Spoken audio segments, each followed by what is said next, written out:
C4911383037. The battle between hell and the abyss, in the short term, actually has no true meaning of victory. After all, for both sides of the war, what they really aim to do is to completely engulf the other and thereby become the sole entity again, not an easily achievable goal.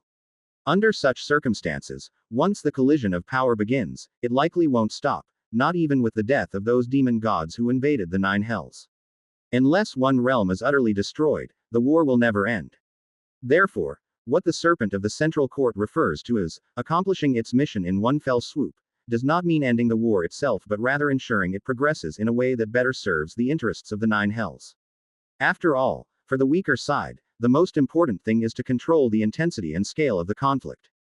Just like now, when the entire force of Tartarus presses down upon the 9 layers, and Moya, who temporarily bears its power, personally enters the fray, the pressure on hell is unparalleled.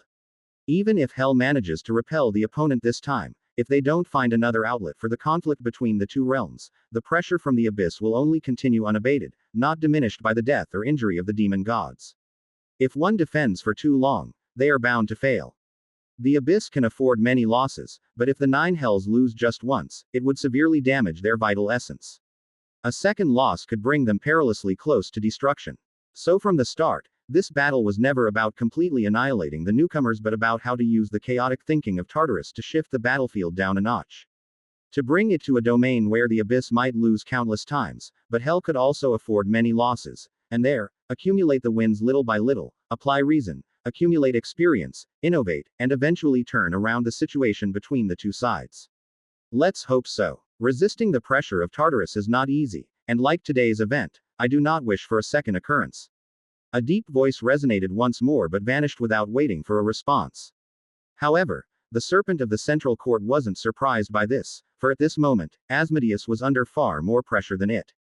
But it, too, had not been idle, even as it had been speaking. Wisps of power continually seeped out, quietly disappearing into the void surrounding it through some connection. The amount was not great. Each time, only a little was released, reflecting on the faraway, ever-forming and dissipating temporal bubbles, indicating their position had subtly shifted, appearing to draw closer to the body of the serpent. However, given such a vast scale, even, just a little, was significant enough to be noticeable in reality. If Moya hadn't been distracted by other matters, she would have been able to detect the changes here, even if she hadn't been concentrating fully before. But there are no what-ifs in reality. For the current mother of demons, not only does she have more important tasks at hand, but she also firmly believes in the power descending from the abyss. With the supreme power of Tartarus at her side, Moya is confident that she has thoroughly anchored the space-time around the Great Serpent. It might force its way out, but it could not circumvent the blockade without her knowledge. At least, judging by the ancient serpent's previous space-time abilities, it couldn't. So naive after all. But then again, considering her mental age, she is indeed very young. Mused the Serpent of the Central Court. Despite being one of the primordial Titan deities, her actual understanding might not even surpass that of the newer gods from the Third Era. Sleeping for too long has its drawbacks. Shaking its head slightly, the Serpent of the Central Court refocused on the task at hand. Around it, the overflow of power continued, drifting downward, bit by bit into the deeper layers of space-time in a very natural manner. Nevertheless, any manipulation of these powers would trigger a corresponding reaction from the power of the abyss that had locked down around the ancient serpent, but it didn't need to do anything. Because within the 9 hells, there was a beacon. As though drawn by some instinct, these scattered powers moved steadily and naturally towards it. All was going smoothly, albeit the time required might be a bit long, with no unexpected events arising. After a while, though, the Serpent of the Central Court suddenly turned to look towards a direction in the abyss. Although some distance away, it seemed as if someone was approaching. No, not approaching, he was merely observing this place through some means. It was not his own ability but rather some property of the abyss. The assimilation of foreign power by Tartarus remains as extensive as ever, although it has incorporated the Kingdom of Flames as part of itself, even using it to nurture a demon god, there are still powers that haven't been fully assimilated. Now, they have resonated and transmitted some images over there. An outsider deity, entering the abyss at this time, I wonder what their purpose is. After observing for a while, the ancient serpent lost interest in these matters. As mentioned before, As the demon gods were born one after another, the many flaws of the abyss were rectified. Thus, as the embodiment of the third layer of hell, the serpent of the central court couldn't freely observe every corner of Tartarus anymore. Even though it sensed the presence of a newcomer, it couldn't precisely identify who they were. C4921383037_2. But no matter who he was, he couldn't possibly affect the outcome of the struggle between the two realms. So at this juncture, the ancient serpent didn't pay any attention to his emotions. If he escaped in time, then he could consider himself lucky. If he remained there once the conflict between the realms was over, hell might not do much to him. After all, even a temporary victory by the nine hells would not justify entering a region still shrouded in the power of the abyss for the sake of one unknown deity. But the demon gods would be a different matter. By that time, whether he could leave or not, only heaven would know. Far from the center of the abyss, in the chaos-colored void, layers lie scattered like stars across a chessboard. Some are large, some small, and each radiate differently colored lights. It's as if they correspond with the sky above, forming a starry sky below all worlds. The abyss is truly a wondrous place. Before today, I had no idea there existed such a world beyond the present one. Standing in a dark red world, Helios felt some emotion. After a long journey, the god of sun had found his previous understanding of this place to be somewhat mistaken. Inside Tartarus, those overlapping layers were not merely arranged according to the spatial concept of up and down. Even on the same plane, there seemed to be more than one layer. At this moment, he was in another layer, entwined with flames. This was the seventh layer he'd come across following the direction of the noise, and also, the one that seemed weakest in power. Yes, even if the layers on the same plane appeared to have similar characteristics, like being covered in lava and fire, their strength varied greatly. Apart from that first layer at the center, which was the most powerful, the outer ones had much less, without any discernible pattern. Some were stronger, some weaker, seemingly randomly derived. So to describe his position more accurately, the god of sun simply tagged them with numbers. Since he was in the 303rd layer down from the top, and this was the seventh layer he had encountered, he named it the 337th abyssal plane. At the moment, Helios was inside it.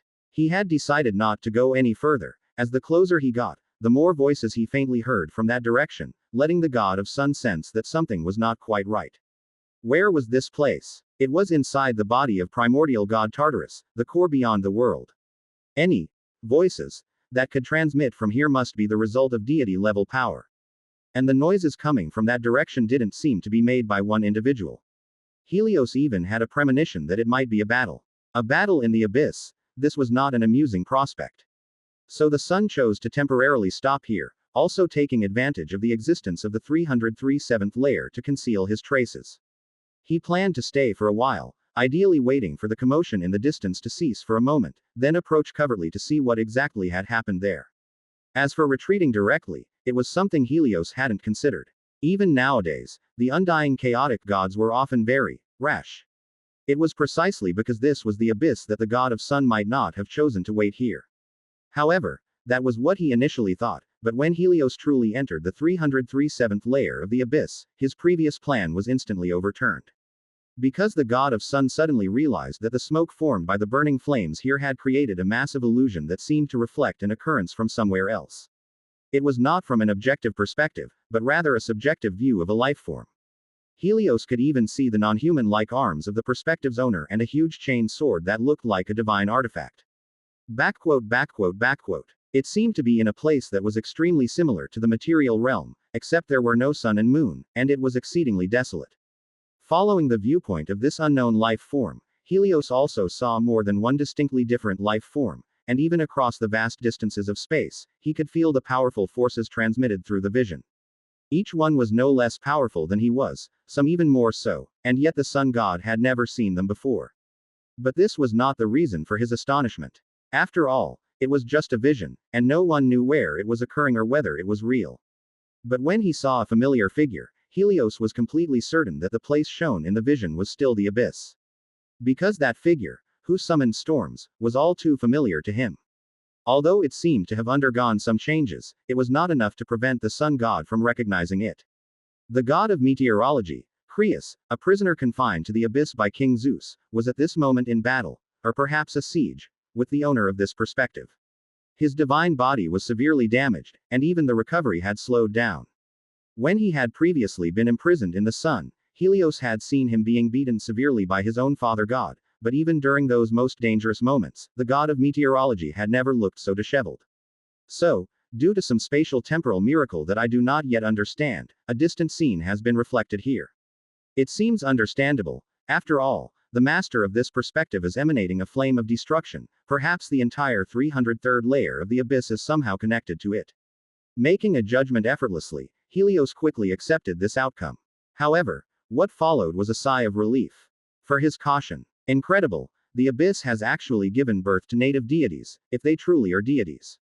Perhaps the gods of the abyss are just like that. After all, the world beyond is always different from the material world. It's understandable if they turned out this way. But looking at it this way, maybe the Father God wasn't joking, and the Hecatonchires really aren't the offspring of the Heavenly Father. A strange thought arose and was then suppressed by Helios. It was just speculation. After all, even the primordial sea god could give birth to an oddity like the Father of Monsters. Under the watch of the former Heavenly Father, Mother Earth should not have borne offspring with the irrational abyss. Nevertheless, today's discovery could literally shake all the gods of the material world. Life existed even in the abyss they considered a prison, and they were even besieging the deities imprisoned here. Whether it was solely directed at the god of meteorology or equally against all the gods of the material world, Helios had yet to ascertain. But his choice to stop here was no doubt the right one. Perhaps soon, another entity capable of influencing the situation would emerge in the material world. The good news is, that's a headache for King Zeus. The bad news is, they don't have brains, and they seem to fight with a reckless abandon. This world is still too mysterious, like the mysterious person who once briefly fought with the goddess of Hearthfire during the Great Flood and claimed to come from hell. Unfortunately, I neither have a way to contact these unknown strong beings, nor dare I seek their allegiance. Shaking his head, Helios was now sure that the location from where the previous disturbance emanated was probably this battlefield. With that in mind, there was no need for him to continue forward. Gaia was probably not here, and besides, this place was too dangerous. Death was not an outcome, but being trapped here was not an interesting prospect. With this thought, the inclination to retreat began to rise in Helios's heart. His spirit suddenly invigorated. The sun god noticed that the situation reflected in the vision seemed to have changed. Although he couldn't hear any sounds or feel a clearer presence, Crius clearly exhibited a look of surprise amidst the siege. C 493 to 139. Sacrifice in the Asura field. Hell's second layer, hidden high above. The silver mirror hung suspended in the air, no longer easily accessible to Mephisto. Its weight had become increasingly terrifying, and it continued to grow heavier every second. Dark serpents circled around it, ceaselessly moving through space, silently drawing in threads of gray matter, slowly and steadily increasing its volume. Despite his calm demeanor, Mephisto's body trembled unconsciously. This was not out of fear but merely a natural instinctive reaction of life. Mephisto, having leapt several ranks from an ordinary great devil to the lord of an entire level of hell in a short time, grew stronger, but his body had yet to transform. Just as a native deity needed a long time to recover once their divine body was completely eradicated, it was not an easy task to form a body that matched his current powers. Like the former god of meteorology, the reason he could stay active in the world soon after his transformation was due to his crafty use of his legacy. After infusing his origin into the first layer of hell, Crius directly sculpted his current body based on his old divine physique, which is why he still bore no demonic traits to this date, looking no different from before. A deity's body is closely tied to their power. Theoretically, as a god of hell, he should bear hell's characteristics, even if not a pair of curved horns. His eye color at least should be leaning towards that of the Lord of the Nine Hells. But because he took such shortcuts, none of this happened. However, this likely won't be the case in the future, as Crius, the last vestige of the Titan gods, is probably going to turn to ash today. And the body that he will spend a long time reconstructing will inevitably bear the unique traits of the Nine Hells. How beautiful, yet terrifying. But to achieve sufficient results in one strike, the more powerful it is, the better, he whispered to himself. At this moment, the place where Mephisto stood was very particular. It was close to the border between the second and third layers of hell. This was not an actual location because Theoretically, each layer of hell is situated below the previous one. However, the special spatial rules of the mythic world make the conceptual below often not equivalent to the physical one. Therefore, by the will of the World Lord, although Mephisto's location was high relative to the distant battlefield, in reality, his orientation was from below, leading up toward the roaring tunnel. The reason for choosing such a position was obvious. Though Mephisto couldn't determine how terrifying this long-planned strike would be, by using the wipeout of at least one demon god as a benchmark, he could roughly estimate. So causing harm to the enemies was one aspect, and preventing the explosion from erupting within the nine hells was another. What's more, the overlord of the middle court had specifically instructed him to aim the final point outside the world. So along this direction, by focusing the main force on the four demon gods and then ascending up to attack the other two demon gods still sleeping in the first layer, ending by dispersing the aftermath outward, this spot was indeed the most suitable location. In silence, time continued to pass, with only the distant rumbling occasionally sounding. Around the silver mirror, the circling black serpents took on an increasingly refined and complete form. At one moment, it seemed as though a threshold had been reached. Even as gray mists continued to pour in, there was no further change. No force could accumulate without limit, and at that moment, Mephisto knew it was time to act. Come then. As if a mortal were moving a mountain, with the surface of the mirror slightly adjusted due to the influence of the devil's power, droplets of sweat streamed down Mephisto's cheeks. Yet Mephisto was oblivious to this, and as the last half hour passed, he prepared to put an end to it all. To wield the power of life and death is a wonderful feeling. Hey, although you are also born divine, there is one thing that's no different between you and me, he said, a smile curling at the corner of his mouth as he bowed slightly toward the silver mirror. For instance, both I and you will face death. Rip. A massive chain sword grazed Creus's skin, leaving behind a deep trail of blood. But he didn't dare engage in combat and quickly retreated from the divine artifact's master. The blood was controlled so it didn't fall but instead maintained its form with the power of the divine. The battles in hell enriched the former Titan god with much knowledge, such as how to maintain combat effectiveness through a long fight with no rest. He even found amusement in the struggle, thinking that if he could do it all over again, he would fare much better.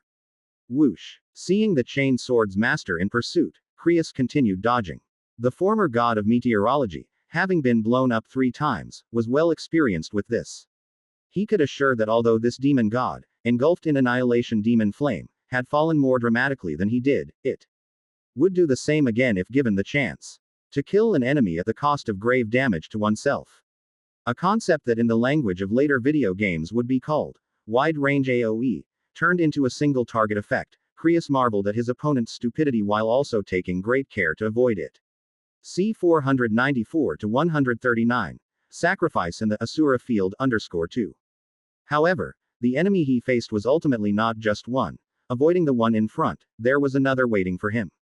Accompanied by yet another flash of light, amidst the spiritual interference, a beam of light released by the left head of the three-headed demon god struck directly at Creus's left waist. The power of corrosion spread instantly, melting a large hole where it touched. If it weren't for his decisive action in cutting away the divine flesh and blood that was hit, the corrosion might have continued to spread across his divine body. This was yet another experience gained from being struck repeatedly. Instead of countering the corrosion with divine power, it was better to cut losses to preserve more important things.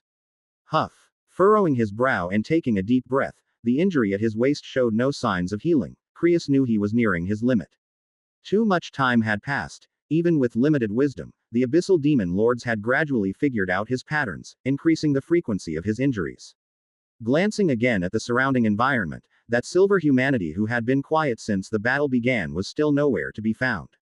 Creus gritted his teeth slightly. Indeed, these humans were unreliable. His expression changed. Suddenly, Creus, a lord of hell himself, seemed to have discovered something. A mix of surprise and dissatisfaction flashed across his face. The boy full of lies finally made a move. It was his aura. And when it came, it was with an uproar that even he found daunting. So he had gone to prepare his ultimate move. Feeling the alarm and dread rising in his heart, Creus grudgingly acknowledged this action. It was understandable. Compared to using the other party's feeble strength to fight the demon gods, preparing some other force was more appropriate. What puzzled him was, why had no one told him this beforehand? Forget it. In any case, it's finally your turn. Suspicions and questions were temporarily suppressed, to be investigated after the battle was over. Crius, watching the also agitated demon gods, couldn't help but reveal a thrilled smile. Discover exclusive tales on Empire.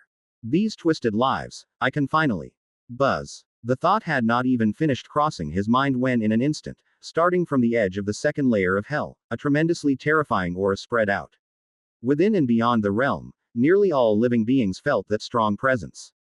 Meanwhile, at the core of the central court, what had once been a large pit created when the god of sleep fell had now become a lake, with a small island in the center where a tall divine tree swayed gracefully. As the aura from the second layer of hell rose, this land seemingly unaffected by war also changed. A radiant light bloomed from the branches of the divine tree Nidhogg, which, upon closer inspection, bore a resemblance to the force that had once carried the god of sleep across heaven and earth.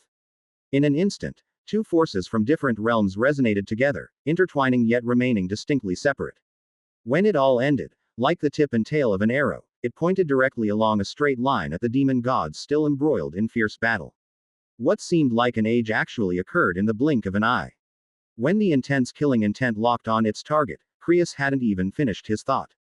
He should have been pleased, as this force was certainly not something the current demon gods could withstand, if he hadn't been within the range being targeted as well. Quote. With wide eyes and a fleeting look of astonishment, Crius seemed about to say something, but as the preparation completed, the enormous, divine arrow, had already been shot forth. In its path, space-time seemed frozen, the future upended. The divine arrow piercing through the world targeted the central head of the three-headed demon god, which, as if foreseeing its own demise, roared and broke free from the lock of space-time in an instant. Roar. That wasn't its own power but the protection inherited from Tartarus within the demon gods, a force not even Moya possessed.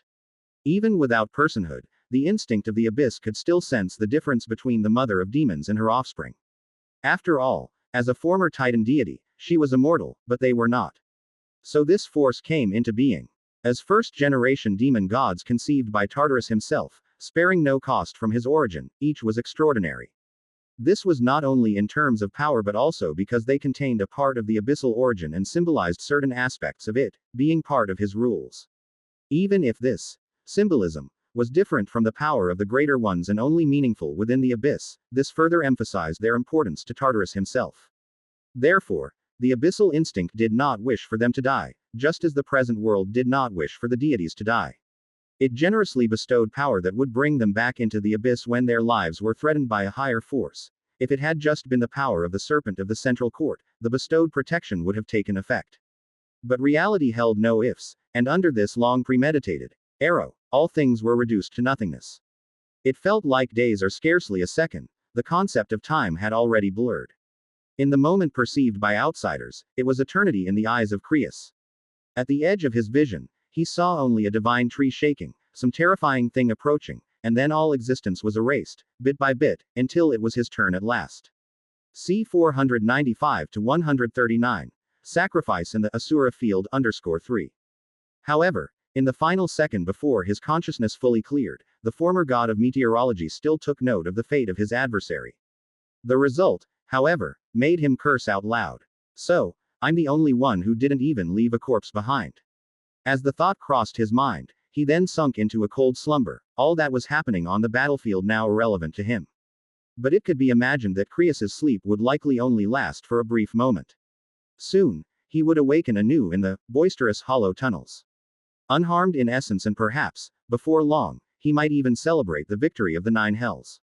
In the first layer of hell, near the gateway blasted open by the mother of demons. Stay connected via Empire. At some unknown time, the once tranquil teenage deity who sat here playing his flute had vanished without a trace, leaving only a handful of gray feathers drifting down in the empty midair, with only two slumbering demon gods remaining. Yet by their looks, Skanos had evidently left only just a moment ago. Otherwise, deprived of his sustaining power, they would have likely awakened by now. Above in the high sky, relentless storms continued to blow, and small movements began to stir upon the bodies of the two demon gods. The last few gray feathers became blurred, as if about to vanish into nothingness with just a gust of wind. However, in the next moment, everything came to a halt. Chuff! From the deeper layers of hell, a certain power swept upward, unstoppable in its onslaught. At its forefront, It seemed to carry a ferocious head, struggling and roaring. That was the last refuge of the abyss's power. But as it advanced, that familiar head reverted back to its original form at a rate visible to the naked eye, returning to its initial state. Nonetheless, this did not hinder the force from moving onward. Even after it shattered the abyss's protection left on the four demon gods and lost most of its energy, it appeared unstoppable. As if sensing mortal danger, two invisible forces simultaneously rose upon the demon gods. They seemed to try and stop this exceedingly overwhelming attack, but the incoming wave only paused briefly before effortlessly breaking through the power repelled by hell itself. In the following moment, the divine arrow shot across the sky, its current brushing past the two demon gods. Although they weren't directly in the path of this divine arrow, the result was only marginally better.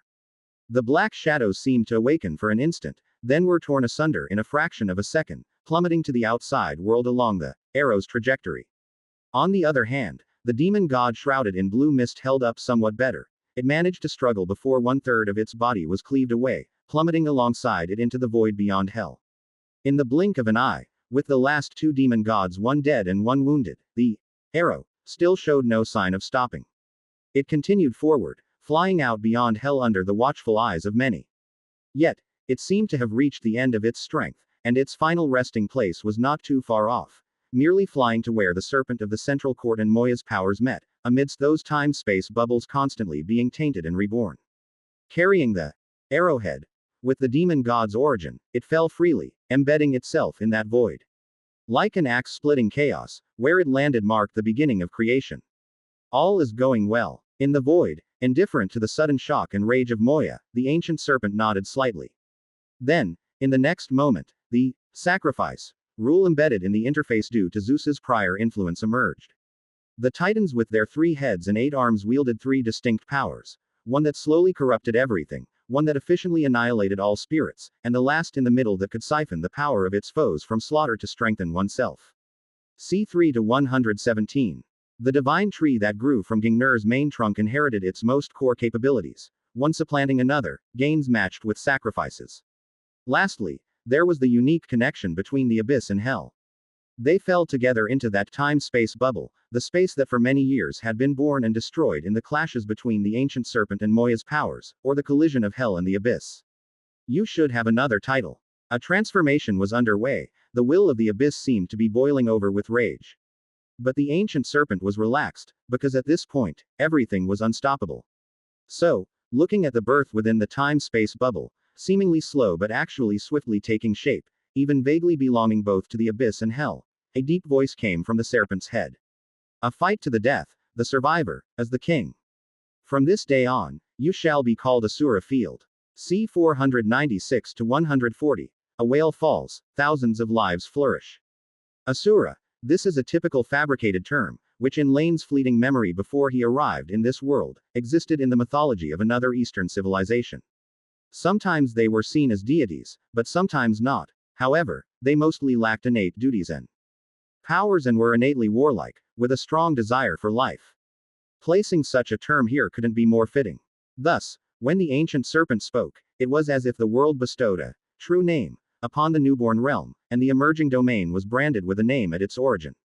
It looks like everything's going smoothly. In the slowed space-time influenced by some power, Asmodeus's tired voice rose again. In the distance, Moya had already regained composure. She no longer toyed with the Laine and beauty that fell into her hand like a cat with a mouse, but surged forth with her power towards the nascent little world. Stay connected via Empire. She could already feel the violent tremors of Tartarus's will, the impact of the fall of a demon god. She intended to salvage whatever little she could, but watching Moya's actions, the ancient serpent showed no intention of stopping her. Because the brief period of confrontation had confirmed something, the mother of demons, although suddenly wielding such great power, had equally significant limitations. And that would soon become apparent. Yes, everything's going smoothly, except for the brave Creus whose divine body was destroyed. There were no additional losses. It looks like me. Asmodeus continued, and this time the ancient serpent did not respond. Because just like he said, his divine body probably wouldn't escape death, either. Actually, to speak frankly, even as Laine's evil side, the serpent of the central court didn't simply have him impersonate himself to attract attention for some perverse pleasure. The fundamental reason was his irreplaceability. Both he and the serpent of the central court had ownership of hell, which made manipulating fate a bit easier on that level. His true body was now truly hell itself, and the external divine body wasn't that important, so he matched better in various aspects. Of course, the most important point was, since he wasn't able to exert much power anyway, he might as well serve a purpose here. After all, when all one's power was used to counter the pressure from the abyss, that divine body naturally became just a shell. Though some divine power still lingered, the Lord of the Nine Hells had no energy left to separate his consciousness for battle. Therefore, Asmodeus simply offered it up, though he probably couldn't return, but that wasn't much of an issue. The new realm has indeed been born, and as expected, it's as if the whole world is a vast ceremony. In each battle that takes place within it, the losers will be sacrificed to the victors. This is the effect of the sacrifice rules written into the abyss and hell, and is the manifestation of the authority represented by that abyssal demon lord. Without receiving a response, but the voice continued nonetheless. Because the new realm's rules seemed reasonable, there were some problems within them. It will suppress a part of the divine level power. This is also a protection for its own structural stability. Therefore, non-divine lives may become the main contenders in the future. But are there any non-divine existences in the current abyss? There are. Asserted confidently, the ancient serpent glanced towards the place from where it had just launched an attack, which was also the exit of hell. There, some lingering light flowed continually, leftovers from the deaths of those demon gods. Some were intercepted, and would become part of the Nine Hells, power as war trophies, but many escaped. This was also the final function of Tartarus's power. If the lives of the demon gods couldn't be saved, then protecting their own wealth was the most crucial matter. At least, there are now. Speaking again, the ancient serpent withdrew its gaze. The first contest between purgatory and the abyss had thus come to an end. Deceiver. A sharp voice burst forth from within, and at the moment the power in hell exploded, Moya instantly realized she had been deceived. Although up to now, she still couldn't see what was wrong with the being she had captured, the truth was now clear: it must be a fake. They had tricked her in some way, played her for a fool, and she had been so self-satisfied just a moment ago. Her eyes filled with red, blood roiled over her body. Moya looked toward that forming world, her rage driving her to rush violently towards it. She wanted to destroy this creation, which was almost a proof of her humiliation. Even at some cost, she wanted to strangle this fragile trinket in its cradle. However, contrary to Moya's expectations, no one came to stop her. She charged to the edges of the emptying space-time bubble and collided with the newborn world. Boom! The roar erupted, the intense trembling causing Moya to feel momentarily dizzy. She was surprised, as her power at that time shouldn't have been harmed by such a small realm's fledgling form. That was supposed to be impossible. But it didn't matter. After such a blow, it must have already. How can this be? Stunned and confused, in front of Moya, the little world's form hadn't suffered much damage. It had merely been knocked out of position and then stopped changing. C 497 to 140. A whale falls, thousands of lives flourish _2. Everything in front of her seemed to still be mocking the mother of demons for her powerlessness, as rage surged through her heart wave after wave. This time, Moya seemed to forget that there were still enemies around her. She fixated on the embryonic form of the world interface, striking it with her limbs. Thud. The dull sound echoed, but still no damage was done. However, unlike before, Moya understood the reason for all this. Her once unrivaled power was erased the moment it collided with the interface, or more precisely, the power of the abyss temporarily bestowed upon her to destroy hell vanished into thin air. And this was not due to anything else but the ownership of this nascent world. This was not a domain that was independent and autonomous like hell or the abyss, but rather, an existence akin to the 9 layers of purgatory or the multi-layered structures within the abyss. It was not born of itself, but constructed jointly by 2 opposing yet originating worlds. It did not belong entirely to either one, so the rules of both worlds were reflected here. The consequence of this was that it could also be seen as a part of the abyss. When the divine king in the mortal world was destroying the world itself, he faced only a weakening of his power, but Moya was not the king of the abyss. Her seemingly mighty power only existed when facing hell. Even those newly born demon gods were actually not affected by her power. This was evident from the beginning. During the time when Moya first regained consciousness and attacked the other demon gods in a fit of terror and rage subconsciously, but as expected, they were actually not injured. This power did not belong to her, and was even less stable than the divine authority. She was merely a user, not an owner. Swoosh. For a moment, standing there dazed, Moya did not know what to do, but the world did not stop for her. The sound of movement came from the entrance to hell, and in an instant, streams of light burst forth from it. Those were the unintercepted essences of the demon gods, spilling out under the protection of the power of the abyss, falling down like raindrops. The giant serpent that had been guarding the door opened its mouth wide, and a terrifying suction came from within. Stop. Boom. Defeat was now inevitable. Moya already felt the disappointment of the abyss towards her. One could imagine that when the first collision between the two worlds ended, the temporarily bestowed power upon her would never return. Perhaps by that time, Tartarus would choose the true king of the abyss in a way unique to him, or perhaps a prince with less ruling power, but all of that would be irrelevant to Moya. So she tried to reclaim something for herself in this last moment, even though it might not be very useful. Thus another battle erupted right there, but everyone knew it wouldn't last long. It was just the final aftershock of this conflict. Lava 303-7, near a volcanic crater. The god of sun, Helios, stood there, gazing at where the images used to be illuminated by the fire. With the death of the shadow flame demon, that mysterious connection was also severed. But that arrow that shot through the sky, even viewed through the images, was still etched in Helios's heart. Of course, the arrow had always been a metaphor. In reality, it had nothing to do with actual arrows or similarity. Nevertheless, the power encapsulated within it was undeniably real. There actually exist forces within the abyss that oppose him. Creus has joined them. Is this really still the chaos world that I know? For a long time, the god of sun whispered silently, then turned and left without hesitation. This place was too terrifying. If it were only a few demon gods, he might not be able to defeat them but could still run. After all, they didn't seem very smart. He had been wary of Creus only because he couldn't outrun him and might have been trapped in the abyss. But facing that life or object which had released such terrifying power, he probably wouldn't even have the chance to run. Leaving layer 303-7 of the abyss, Helios flew swiftly in the direction from which he had come. Previously, one couldn't discern directions in the abyss, and now, he still couldn't distinguish up from down, left from right, but the layers of interfaces in the void themselves were the best landmarks. However, shortly after the god of sun had started to move, he suddenly looked back. There, countless streaks of light were falling like raindrops. That is, the specks of light were fast because they seemed to be affected by the power of the abyss. Helios dared not touch them, so he just watched as the colorful points of light whizzed past him and then disappeared into the distant void. There were a few exceptions. Seemingly attracted by something, they fell directly into the layer that Helios had just left. And just as they entered, they underwent various changes. The power on the surface of the light points faded, revealing what was inside, remnants of demon gods. There were broken phosphorus armors burning with flames, eyeballs torn from wings, and chunks of flesh that were still wriggling incessantly.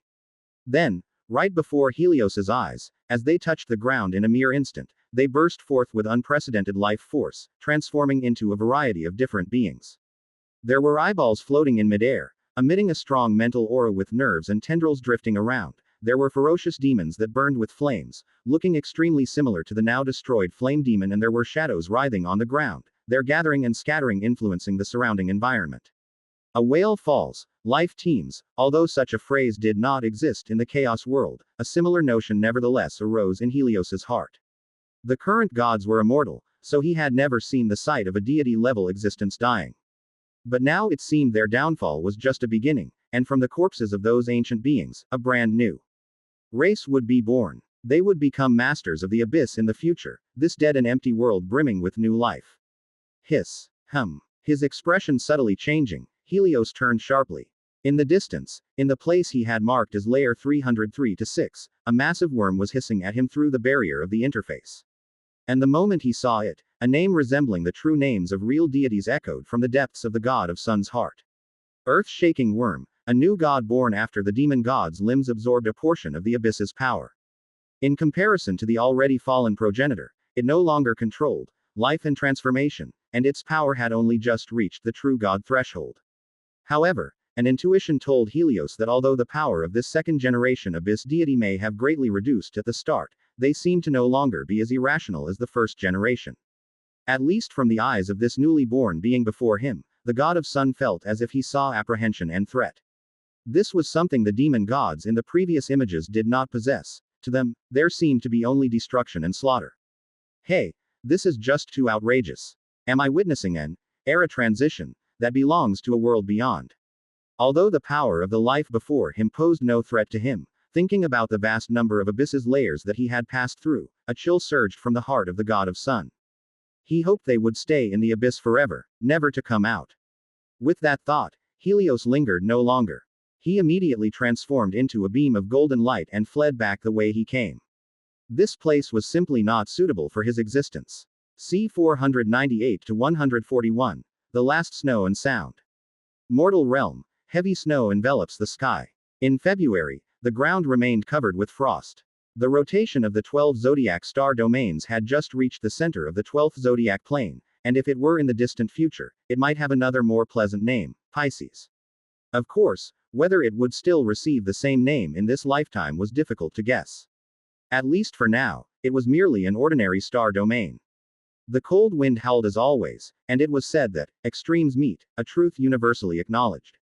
But often, only true sages can see through the mist to glimpse the so-called extreme. At this moment, there was undoubtedly no such existence in the mortal realm, for they could not penetrate the veil of the natural changes reflecting the struggle between the gods. Thus, bloodshed and strife intensified, many grudges were formed, and numerous cities were destroyed. The losers lost their lives or died quietly in the cold and hunger. The winners weren't happy either, because as long as the catastrophe continued, they had to keep on winning. Thus, resentment began to accumulate, and curses on the disaster started to spread. When facing a crisis, people always need an outlet for their emotions, and conveniently, they had a target to vent their frustrations. It was certainly not the goddess of agriculture. After all, in the eyes of humans, Demeter was the only deity willing to help them firsthand. In human history, there was already a pivotal existence who brought disaster to the mortal realm and ended an epic of mankind. She was Pandora, an ominous woman. The meaning of her name was originally the woman gifted with all talents, but now, it is more often understood as the root of all disasters. In the north of the continent, on a path outside a nameless valley, a few crows circled in the sky, emitting harsh cries. The leafless trees shivered in the wind as if about to collapse at any moment. With a soft hat on his head and a bloodstained wooden staff in hand, a young man walked ahead under the drifting snow, followed closely by a stunningly beautiful woman. The cold wind entering the valley created a unique echo, accompanying the slow steps of the two. They seemed to have traveled far, yet no hint of fatigue showed on their faces. Are you still thinking about those people we encountered before? The staff thudded into the ground. For Epimetheus, he didn't need it to ensure the path under the snow was smooth, but he used it as if he did. Along the way, he had grown accustomed to posing as a mortal, which saved him a lot of trouble. I just don't understand why they looked at me with such eyes. Following behind, Pandora's somewhat pale face was as beautiful as ever. It was a pity that in the northern lands swept by the chill wind, no one could appreciate her charming demeanor. I haven't done anything. This natural disaster is unrelated to me, but why? Her voice grew quieter and nearly imperceptible as Pandora seemed to recall that day. When she saw her subordinates killed effortlessly by Epimetheus, the young guard captain did not show a hint of fear. He still charged at the being before him and was then pinned to the ground by the man's staff. But until the last moment of his life, he looked at Pandora with eyes full of hate. They called her witch, implying a woman with extraordinary power like demonic monsters who would bring disaster to humans. But Pandora was very clear that, aside from the blessings of the gods on her body which she could not activate on her own, she was just an ordinary human, even unable to defeat that exceptionally skilled young man. If someone like her could bring about this world-engulfing blizzard, it would indeed sound like a joke. Why deceive yourself? You know very well why. Although you were deliberately bestowed with abundant curiosity, it doesn't mean you're really that stupid. You are different from the gods. With a faint smile, Epimetheus didn't seem to be referring to anyone in particular. After all, if a god is foolish now, it is quite likely they have been and will always be. Few among them can learn from experience. No matter how much time passes, they seem to remain unchanged. But you are human. You were not born with godhood, and consequently, are not swayed by it. You are also unlike other mortals who only have a few decades of life. Therefore, you don't need to adopt such a posture. The changes in you along this journey, I've seen them all. There was no response, but following behind the man, Pandora's expression calmed. Indeed, as he had just said. Perhaps at the very beginning, when she first opened the magic jar, she did feel sorrow and despair about the hatred and misunderstanding of mankind, but not anymore. A simple reason. Lengthy time can smooth over everything. What is brief to the gods is already enough for her. Compared to the misunderstandings of humanity, what she truly dwells on is the fearless bravery of that captain who did not fear death. He possessed a courage that most gods and humans do not have. And then, he died so easily before her eyes. Actually, compared to that, I am rather curious, why did you reveal your name, for what reason? Unaware of what the woman behind him was thinking, Epimetheus casually asked. C 499 to 141, the last snow and sound _2. You should know, when the deeds of your appearance spread, when those human corpses are discovered, your reputation as bringer of disaster will be solidified.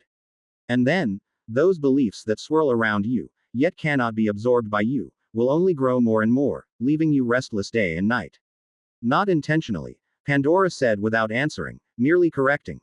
I just forgot for a moment about my reputation among humans. Well, a momentary lapse, then. Epimetheus nodded, neither confirming nor denying. The two continued forward. They walked for a good while in the narrow stretch at the mouth of the valley until the space in front of them started to widen considerably. Here was no snowstorm, and the white frost falling from the sky seemed to encounter an invisible barrier, still teeming with life just a step away. Epimetheus stopped here, took a look around, then gestured lightly with his hand. You stay here for now. All right. Nodding, Epimetheus continued walking inside. Behind him, Pandora, holding the magic jar that had accompanied her for many years, watched his figure recede into the distance. Crossing over a small stream, just a few steps wide, passing by a small patch of farmland-like area, a delicate wooden cabin soon appeared at the end of the line of sight. In front of the cabin, there was a stone table, several chairs, and a small flower garden enclosed by a wooden fence. Everything bore a pastoral charm, even the middle-aged man who was the only one sitting there. Compared to the figure in his memory, this one seemed much older, but his demeanor was more relaxed. Father, it seems you've been living well under Mother Earth's protection. Striding forward, Epimetheus addressed the identity of the man before him. Iapetus, one of the least prominent among the Titan deities. His most lasting impression on the world is probably the fathering of the brothers Prometheus and others. Of course, all his children now could be considered enemies of the Olympian pantheon. There's no good or bad, just finding a place to live quietly. I want very little, so it's easy to be satisfied. Reclining and resting with his eyes closed on a rudimentary chair, Iapetus did not seem very enthusiastic about his long-lost son. That's good. Since Mother left too, I've always thought you might feel lonely. Laughing, Epimetheus casually chose a chair and sat down. Around this valley, I've seen some rather special human tribes. They worship deities with the flesh and blood of wild beasts, gods I've never heard of, and they proclaim, all things have spirits. It seems they believe they are worshipping a tree, a rock, or some powerful wild beast or the like. I didn't really care about this until I found out those things actually possess consciousness and can absorb faith. Do you know what's going on? He asked casually, doubting he would get any answer. Even though this was happening not too far from here, he was sure his old father wouldn't take any interest. Or more precisely, like him, to cautiously steer clear of such unexplained phenomena, particularly when one can't exert much power in the mortal realm. I don't know. As expected, Iapetus responded. If you're interested in them, you could stay around a little longer. And so, the topic ended there, as Epimetheus clearly had no wish to seek additional troubles for himself. But with the conversation begun, the long estranged father and son started to talk about things both consequential and irrelevant. They talked about the old days, about Atlas who was still upholding the sky, and about Prometheus who had been sent to the East Sea. Mostly it was Epimetheus who spoke, while Iapetus occasionally reacted. It wasn't until the sun began to set that the afterthinker unintentionally asked a question. I recall. You once made a prophecy, seeing the vision of the sun falling into the East Sea. That wasn't my prophecy, Iapetus said softly, shaking his head. Destiny sought me out on its own. Whatever it is, Father, I'm just curious. In your understanding, how exactly does fate take effect, or rather, can someone who holds fate truly control it at will? Looking up slightly, Iopetus turned his gaze to his son. Just like the past, the afterthinker still didn't possess any of his brother's confidence and intelligence. Even now, he still felt the same. Probably not. That's my answer. Hyperion said calmly after a while, without giving a reason. Quote. I understand. With a smile still on his face, Epimetheus continued his conversation with his father until the sun had completely set, then he spoke up to say goodbye. The moon had not yet risen when he started walking back to the mouth of the valley where Pandora was still waiting for him. Crossing the boundary between the warmth and the cold wind, the afterthinker looked in the direction of the sunset. Now, it was not Helios who sat on the golden chariot, but Apollo, who needed to exert all his strength to drive the divine chariot. One would think that compared to that peeping Tom who inherited Hyperion's title of High Perceiver, this temporary occupant, Apollo, probably didn't have the leisure to peer around indiscreetly. Let's go. With a call, Epimetheus walked back the way he came. Let's go to the mortal realm and then establish a church. As that for you, aren't we still considered criminals by Olympus? Of course it's not to establish it openly. Use your brain a bit. Shaking his head, Epimetheus said. Moreover, it's not a church for me, it's for you, of course, and your jar. Whoosh. Underworld, the entrance to the abyss. Space rippled, followed immediately by a flash of golden light. In the next moment, Helios appeared there, somewhat disheveled. However, there were no injuries on his body. Clearly, although he had just encountered a minor trouble, it was not enough to actually harm him. Phew. It seems my guess was right. Dozens, even hundreds. I wonder, if this continues, will there be more gods in the abyss than there are outside? Is this really reasonable? He murmured with a long sigh, approaching the exit where Helios encountered a life form that had just been born from the corpse of a demon god. Unlike the earth-shaking worm he had met before, he did not witness the birth process of this entity, therefore he could not learn its title, similar to a divine true name. Helios only saw a colossal silhouette that appeared silently behind the barrier of what he had marked as the third layer of the abyss. A spherical body floated in the air with a gigantic, single eye at the very front and center of its head and body, beneath which was a large mouth full of dagger-like teeth. Yet, the most eye-catching feature was the 10 tentacles writhing on the sphere, each ending with a small eye, all of which were fixedly staring at him. Then he experienced the feeling of being killed with a glance, as a beam of dissociating light emitted from the pupil of that eye, striking him directly, a complete outsider to the abyss. In the future, there won't be a future. I'm definitely not coming back to this damned place. Back in the real world, Helios finally felt somewhat safer. He couldn't help but relax, but soon after started to worry again. So where would Mother Earth be? Surely not asleep again. If that were really the case, then the god of sun had no recourse. The slumber of a primordial god is difficult to disturb by external forces, at least he didn't have the power to do so. What is it that you want from me? Of course. He turned around abruptly, but Helios saw nothing. He didn't think it was an illusion. Someone had definitely spoken to him just now. Honorable Mother Earth, may I ask? It is I. The voice came again, and in the next moment, a ruddy light appeared before Helios. It then expanded and morphed into a vortex. No matter what you seek me for, come here first. And what you encountered in the abyss, I would like to know as well, said the undeniable voice. Listening to it, Helios should have been happy. He hadn't found Gaia, but Gaia had taken the initiative to seek him out. Yet, for some reason, he now felt an inexplicable tension. Looking at the slowly rotating vortex, it seemed like another abyss to him. C 500 to 142, Corona. Hesitation was but a momentary flicker before being dismissed from Helios's mind.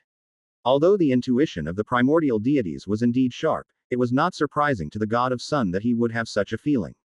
He was now, after all, somewhat of a member of the Olympian pantheon, and Gaia's conflict with Zeus was well known.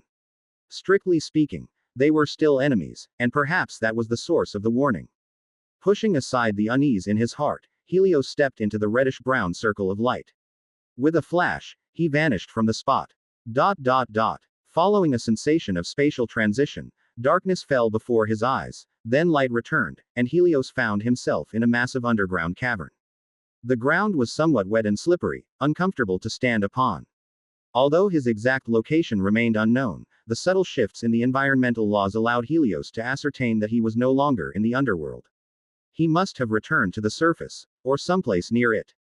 However, to his surprise, he could not recall Gaia ever wielding divine authority over the realm of space.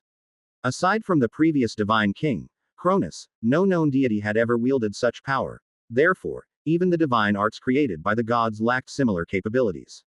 Regardless, she is a primordial deity, and even if she has lost face before Zeus, she must still possess some hidden methods. As the thought flickered through his mind, Helios's gaze shifted toward the center of the cavern. There, Mother Earth stood, with her back to him. The brown dress was dotted with a few red spots, and the wrinkles at the corners of her eyes were clearly visible. Yet, contrary to the Gaia he had seen outside Mount Olympus, the one before him seemed in a markedly better condition. At least the skin that was exposed seemed to have more luster, and even her hair was no longer so dry and yellow. If this was not an intentionally feigned appearance by Mother Earth, then her power must have greatly recovered. Greetings to you, respected Mother of all gods. With a mind slightly abuzz, the unexpected scene before him made Helios somewhat worried. His previous thoughts were based on Gaia's deep hatred for Zeus, but his own power was vastly insufficient. However, thoughts aside, the god of sun did not stop his movements. He took a few steps forward and then gave a bow, hand to chest. You seem to be in better health, which is indeed cause for celebration. Greetings. This does not seem like something an Olympian deity would do for me. As she turned slightly, looking at the god of sun before her, Gaia's voice was devoid of warmth. Yet I have never considered myself an Olympian deity. I long for the era of the Titans more than the present. Everyone knows the new divine court is composed of Zeus's family. And I am decidedly not one of them. Without pretense, Helios bluntly expressed his thoughts, believing that Mother Earth could see this for herself.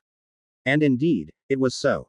Gaia had called the god of sun here not only out of interest in his experience in the abyss but also because he was seeking her out, and it seemed not at Zeus's behest. Coming to her, an enemy of Olympus, on his own, even with Gaia's wisdom she could guess that he might not be so obedient. What did you encounter in the abyss? Without immediately bringing up the divine king, Gaia instead mentioned the existence of Tartarus. Even though she no longer needed it, she still harbored resentment over Tartarus's earlier refusal. Something had undoubtedly occurred within her irrational brother, and the disheveled state of Helios upon his departure was the best evidence of that. The story is a long one. As unbelievable as it may sound, I actually encountered native life forms of the abyss. With a shimmering gaze, Helios spoke truthfully. They were numerous and hostile towards outsiders. I did not wish to conflict with them, so I retreated immediately. Life. She echoed the word, as if Gaia was beginning to understand Tartarus's reaction. If it had acquired life through some unknown means to her, it truly no longer needed her. And the refusal to admit her was not surprising. Perhaps it saw Gaia as a threat, and that's why she was barred from entry. However, since there was a person familiar with the details present before her, Mother Earth commanded without courtesy. Be more specific. What exactly did you see in there, and did you encounter Creus? As you wish, I will tell the truth. With a slight nod, Helios immediately began recounting his observations.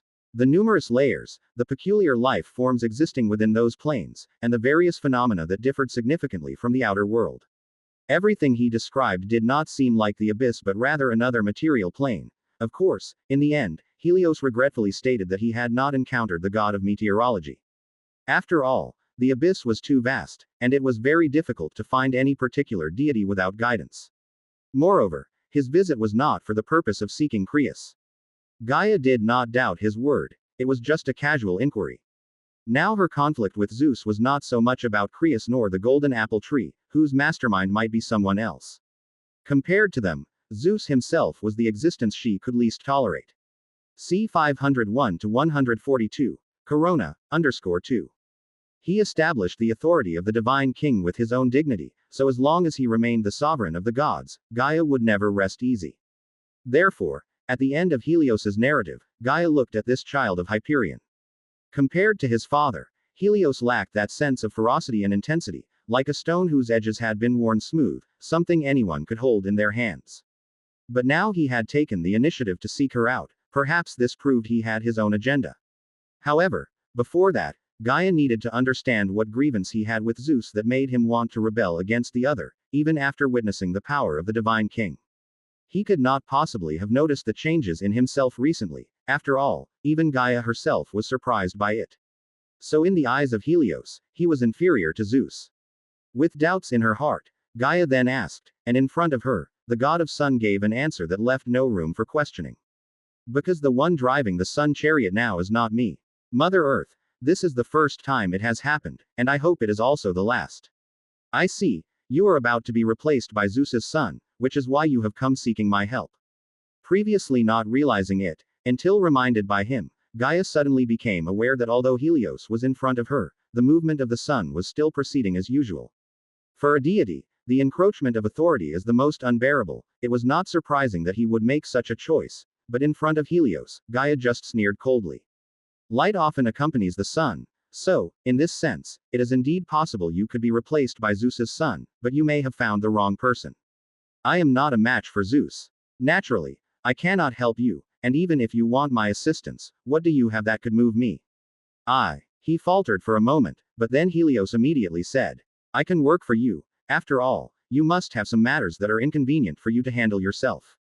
Given your current relationship with Olympus, it would be quite difficult to find other help. Just like the goddess of the nether moon who resides in the underworld and the goddess of life who joined Olympus, they are the respective intermediaries of the other two primordial deities in this world, and I can become yours.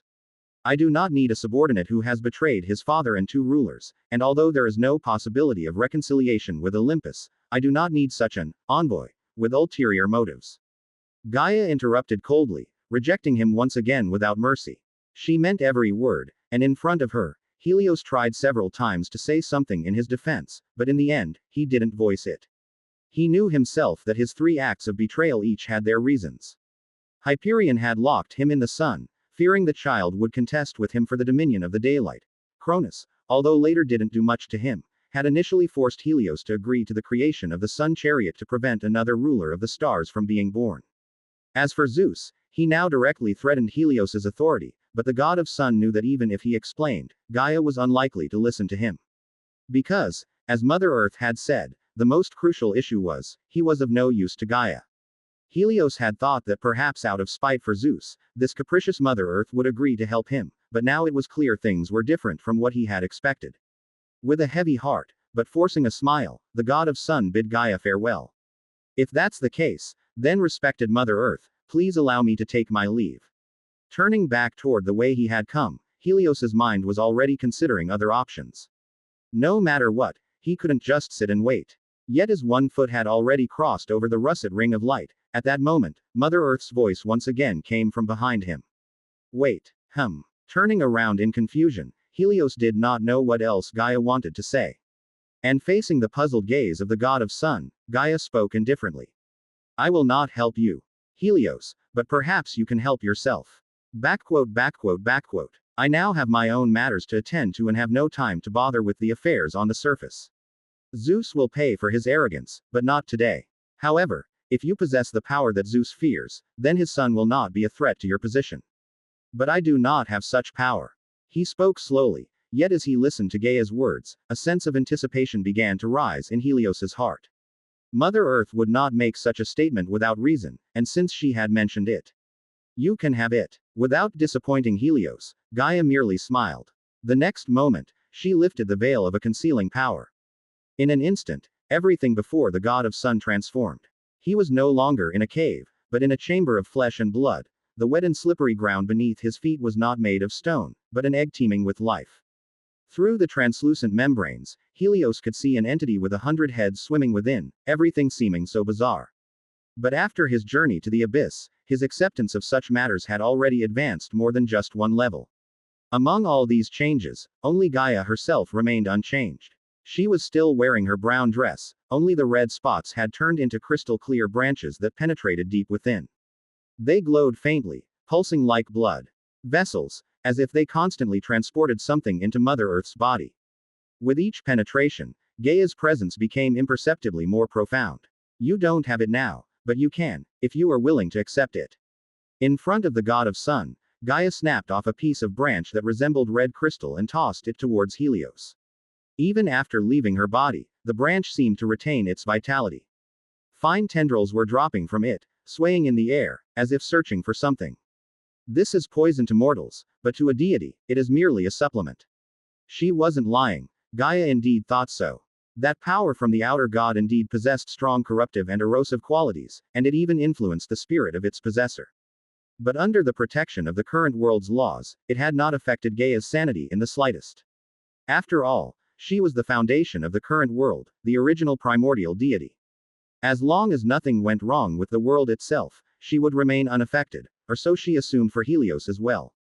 Implant it into your body, use yourself as a medium, and let its power strengthen the sun. Hyperion is the original sun, but you are not, for the sun and he were born together, whereas you were born from the sun. But if you can endow the sun with a new concept, maybe then you could attain the same authority as him. By that time, no one will be able to replace you. Quote. After a moment of silence, Helios's expression underwent some changes. What will I have to give up? If I allow this thing to take root in my divine body, I fear I'll never be able to rid myself of it. Indeed, but your promise had no guarantees to begin with. For the first time, Gaia felt quite good about commanding someone else rather than being commanded, so she elaborated a bit more. I only ask you to do one thing. On the day when my offspring ascend Olympus, you must join him, making Zeus pay the price. And on that day, perhaps when he has lost his throne, you too can try to become the divine king, just like your father once aspired to do. In Gaia's mind, she was now the partner of the flesh mother tree, and the other's wisdom was clearly not high, even restrained, so everything of them in this world was naturally to be managed by her. Having had enough of the reign of 3 generations of divine kings, if she could birth a divine king under her control, that wouldn't be too bad. C 502-143 Ice Crown and Broken Steel. In the heart of the land of Chaos World, within a cavern filled with a blood-red hue, a discreet exchange swiftly came to an end. Everything remained concealed beneath the earth, with not even a trace on the path of fate, for although Gaia herself did not possess the power to obscure them, it didn't mean the mother tree was incapable of doing so. Or more precisely, the flesh mother tree didn't rely on any force or authority to hide this change. It simply existed there, and everything was veiled. The giant tree, now endowed with the traits of creation, was like a massive source of gravity, drawing all information and fate concerning itself to its vicinity, ensuring no accidents occurred until the moment Helios left. Everything proceeded as usual, with Helios continuing the task given by the divine king to mediate the conflict between Hades and the goddess of agriculture, and Gaia remaining there, using her unique status as a primordial god to pry open the blockade on the misty realm of Niflheim, ceaselessly drawing power. Accordingly, the mother tree, from which power was being extracted, was suitably generous. Whether it was Gaia's continually developing embryo or the newly joined sun, it did not refuse any who sought from it. Thus, from that day forth, the surface of the sun was graced with a faint red halo, adding a layer of splendor to the corona that made it look far more magnificent. Although this was quite an evident change, it went largely unnoticed. After all, the changes in the chaos world had never ceased since the integration of the 9 realms centuries ago, so even Zeus in Asgard did not react to it. Everything felt so natural. Only in the beginning did Apollo, who drove the sun chariot, notice that something was amiss, as he found the sun more difficult to control. Apollo had already started to struggle not long after Helios left, which was around the time he entered the abyss. Each day, dragging the colossal celestial body from the east to the west exhausted all his strength, and over time, it grew more unruly. However, Apollo did not perceive anything wrong in this, for all seemed to stem from the sun's own defiance, not from the interference of any deities using their divine power. Until he returned the sun chariot to Helios, he could not detect any of the events unfolding behind the scenes. Of course, even if he had checked, he wouldn't have been able to discern anything anyway. After all, only the god of sun truly understood the sun. As long as Helios stated, this is a spontaneous change in the sun, no one could prove otherwise. In any case, everything was progressing smoothly. By the end of February, within the mortal realm's city of Eryxis, Helios conveyed Hades's intentions to Demeter, the current situation of Persephone, and the dissatisfaction of the Olympian gods with it. They all hoped to end this sooner and get the mortal realm back on track. So, after confirming that her daughter had truly accepted the power of the underworld, the enraged goddess of agriculture eventually came to terms with the situation. She had to face the reality that in the future, Persephone would spend half the year on the surface and the other half in the underworld, being both the queen of the underworld and a deity of Olympus. With all matters settled amicably, the farce-like catastrophe drew to a close. By mid-March, as the path of the sun was poised to shift from the 12th to the first sign of the zodiac, at last, a spring breeze swept from the west, bringing long mist vitality to the land. The winter destined to be remembered by mortals finally approached its end. In the southern part of the continent, atop an unnamed mountain peak, a golden scepter was held by a not-so-large palm, with delicate patterns swirling over every corner of its body. They glowed, twinkled, and resonated with a certain rule of the world. If one looked closely, they would discern that these intricate patterns were more than they seemed. They were a collection of scrolls, depicting the growth and ripening of every type of vegetation, and at the very top, a conspicuous sheaf of wheat was entwined.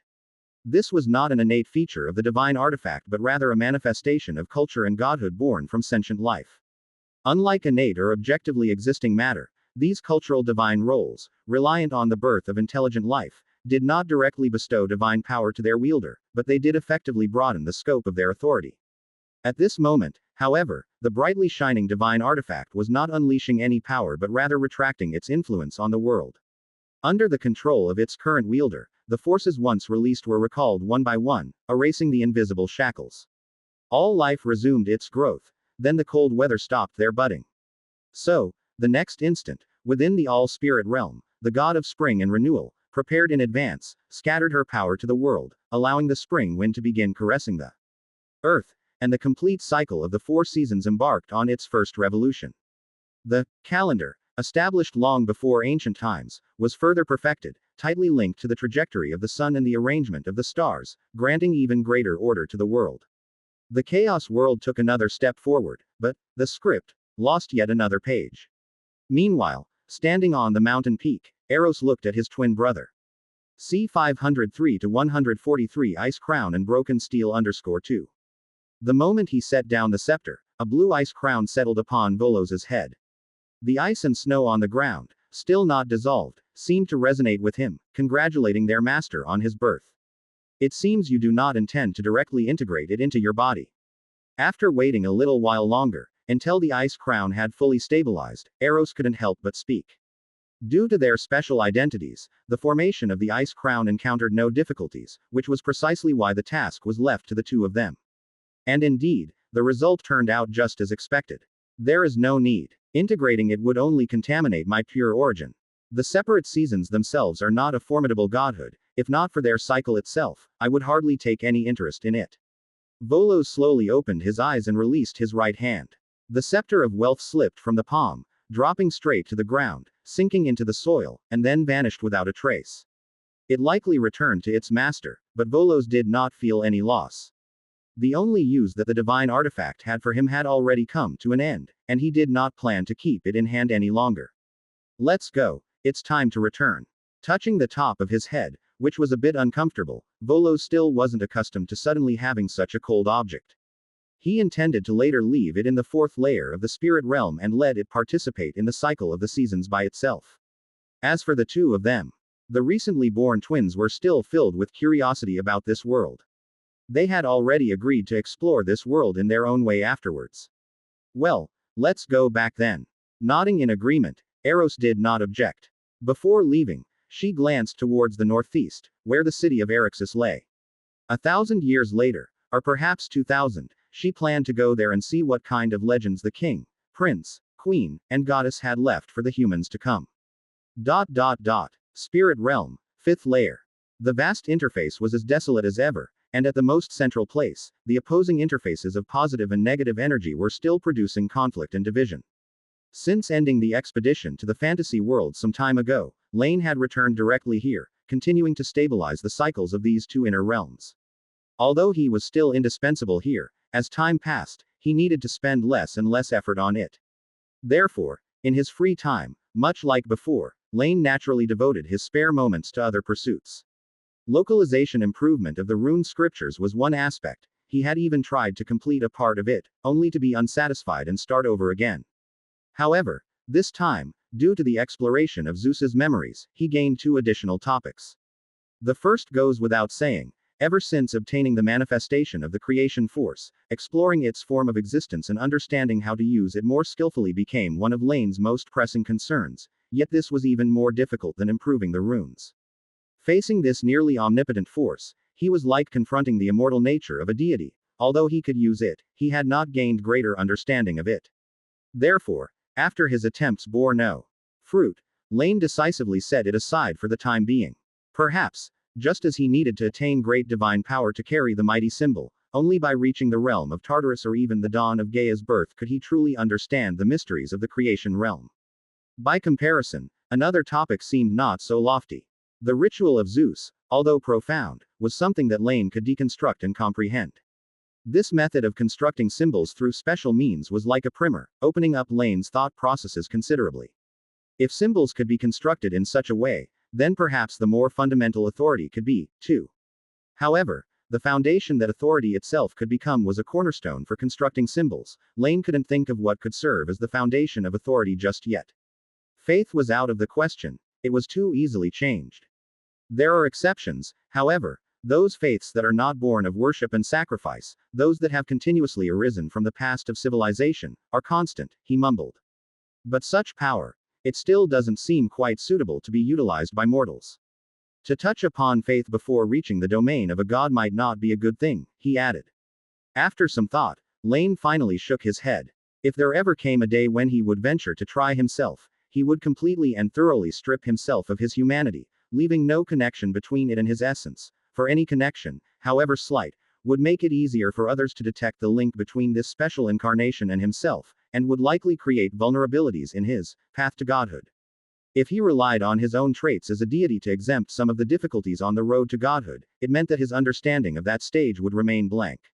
His desire to retrace the long steps to godhood was to fill all the blanks, to fully understand from the origin the foundation of his existence. Naturally, he wouldn't think of cutting corners before even starting.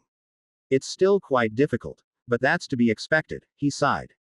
I hope to reach a conclusion before this epoch ends. No, a conclusion must be reached before this epoch can end, he resolved.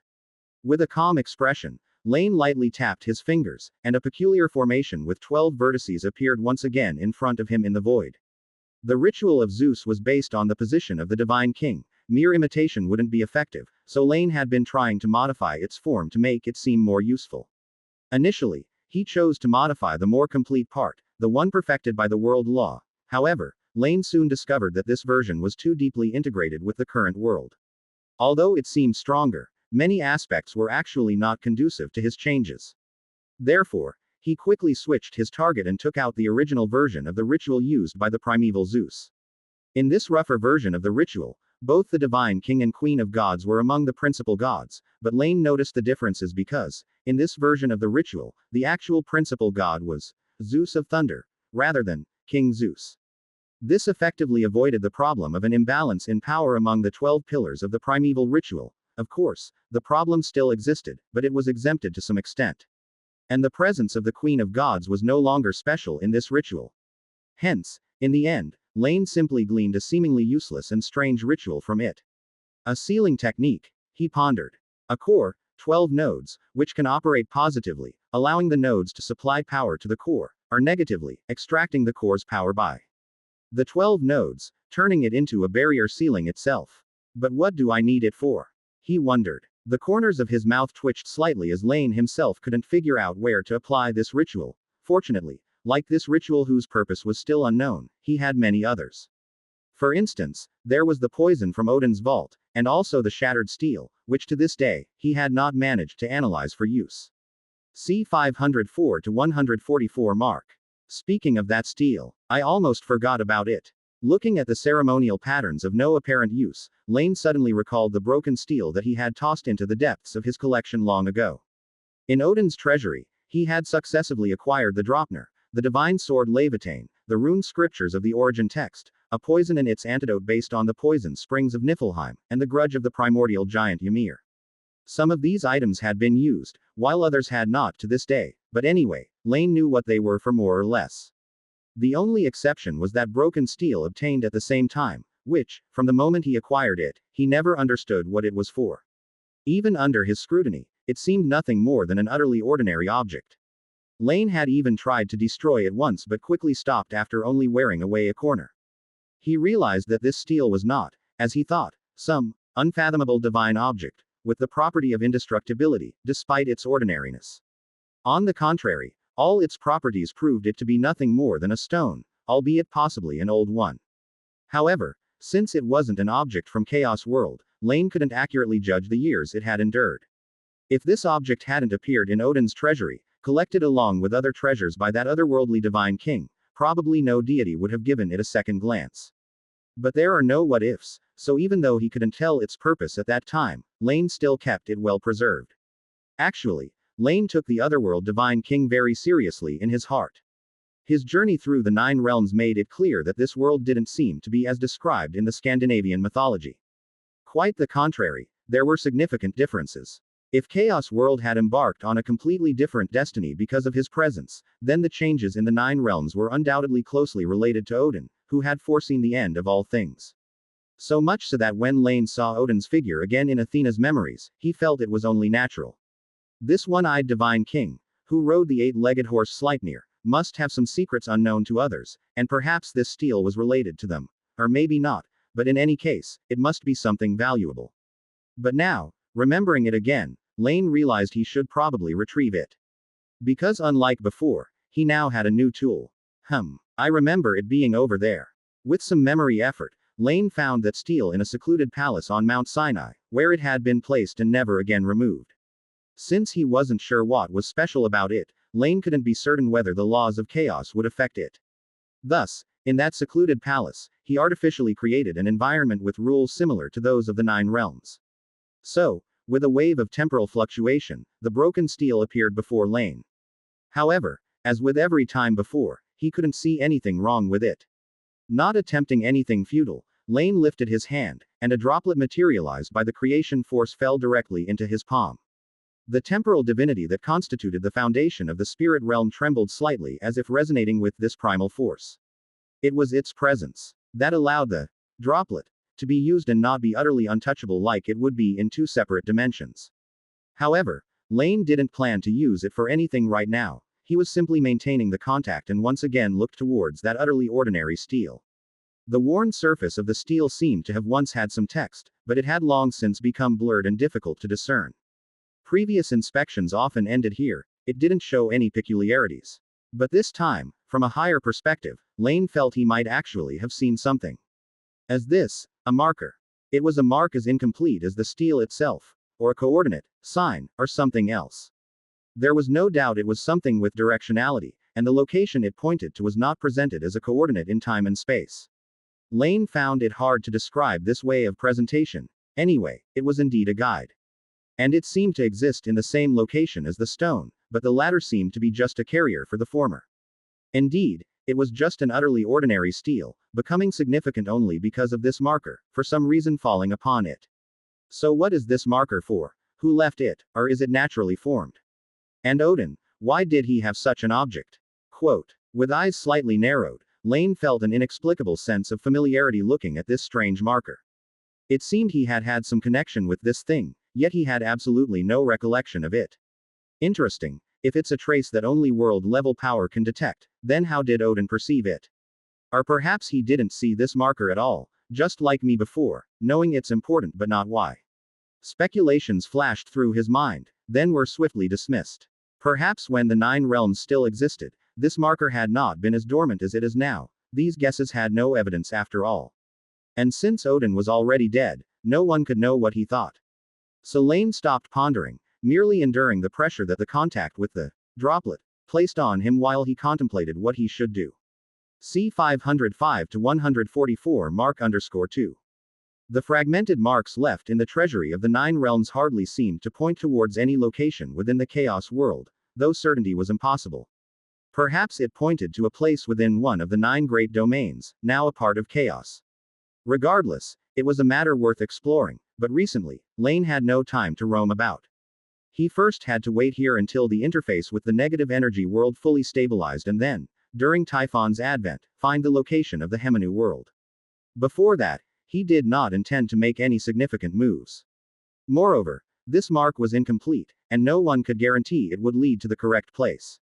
So, observing the fragmented mark, Laine eventually only infused a trace of spirituality into it, then let it drift into the void under the protection of the space-time force, following the guide of the mark. He had no expectation that this force would have any effect. it was merely a tentative exploration. After this step, Laine disconnected from the drop and casually sent the steel back to the palace. This event was just a minor interlude, not requiring much attention until specific results emerged. However, speaking of which, I do wonder what Gaia is up to right now. Legends say that in her wrath, Mother Earth mated with Tartarus and gave birth to Typhon, the king of all monsters with 100 heads and serpents, in a cave in the Cherokee area. But from the current situation, it seems like the abyss hasn't suddenly released any power to the outside world. Somewhat puzzled, the anticipated changes had not occurred even after the initial battles of hell had ended, which was somewhat unexpected for Laine. He had thought that as soon as Gaia left Olympus in anger, her breeding with the abyss would happen swiftly. It would occupy Tartarus's attention to some extent, and the force he and the god of sleep had sent to hell early on would take effect. Yes, before Mephisto made his suggestion, Laine certainly had thought of some contingency plans.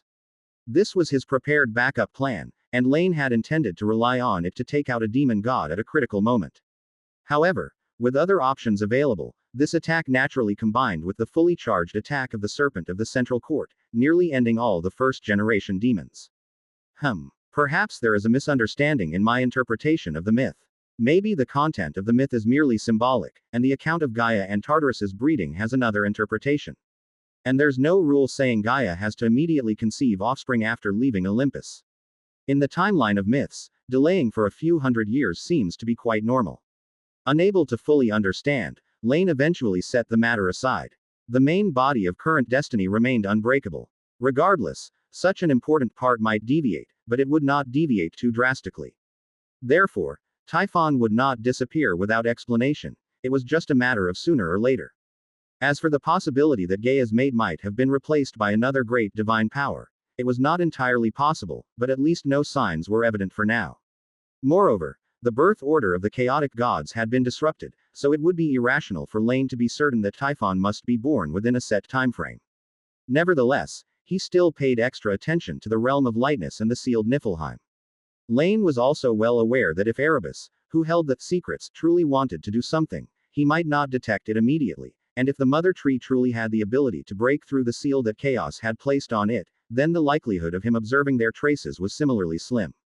Great divine power was not like the gods of Olympus, who could notice the actions of others with just a glance. Even Gaia could shield herself from others' scrutiny, only she could not conceal her existence as effectively as the others. Coming out of his contemplation, having finally settled a few matters at hand, Laine relaxed slightly.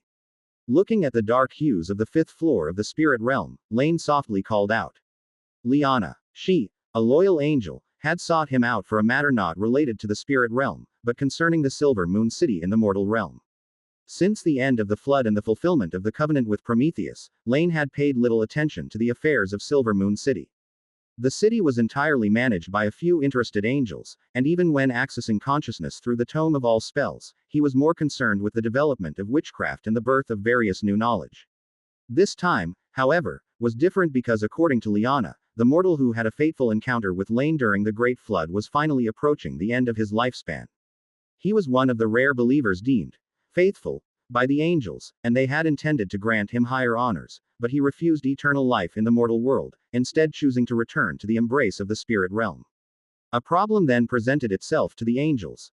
Such a devout human, who also made contributions to the spread of the Lord's miracles, surely deserved a reward. But it seemed that in the entire spirit realm, there had never been a mechanism for handling such devout believers in the past. The goddess of law established a divine kingdom in the fifth level of the spirit realm to accommodate the souls of her faithful followers after death, but Laine had never created a similar place. The golden humanity entered Seven Hills Paradise, the silver humanity went into 9 layers of hell, so where would the survivor of the Bronze Age end up? The angels did not make the decision lightly, and ultimately, it was brought before Laine. His judgment on this human would serve as a standard by which the fates of those faithful believers to come would be measured. Nuo. That seems to be his name. Looking outward at the grandiose and magnificent city that hardly seemed a creation of its time, Laine noticed the residents gathered in front of the great temple. In their own way, they were bidding farewell to the prophet, who had led them for hundreds of years and witnessing his return to the Lord's kingdom. Mortal realm, southeast of the continent. Although the heavy snow had not yet abated, the temperature had started to rise. However, for the inhabitants dwelling in this semi-magical city, they barely felt the changes in the external climate. Having not experienced hunger or cold during the winter season, they naturally didn't hold great expectations for spring. Moreover, in this special city, spring never truly departed. But today was different. According to the announcement already made, the great prophet, who had lived for hundreds of years despite not carrying the bloodline of water elves, had finally reached the end of his years. The city was about to undergo a monumental change because no one knew what direction Silver Moon City would take after his death. Nuo, praised as a saint by the Lord's messengers, was the only mortal who could directly communicate with the winged angels and the recognized ruler by all residents of Silver Moon City. But after his death, there was nobody who could find another with the same achievements or abilities to succeed him, which gave rise to much speculation among the people.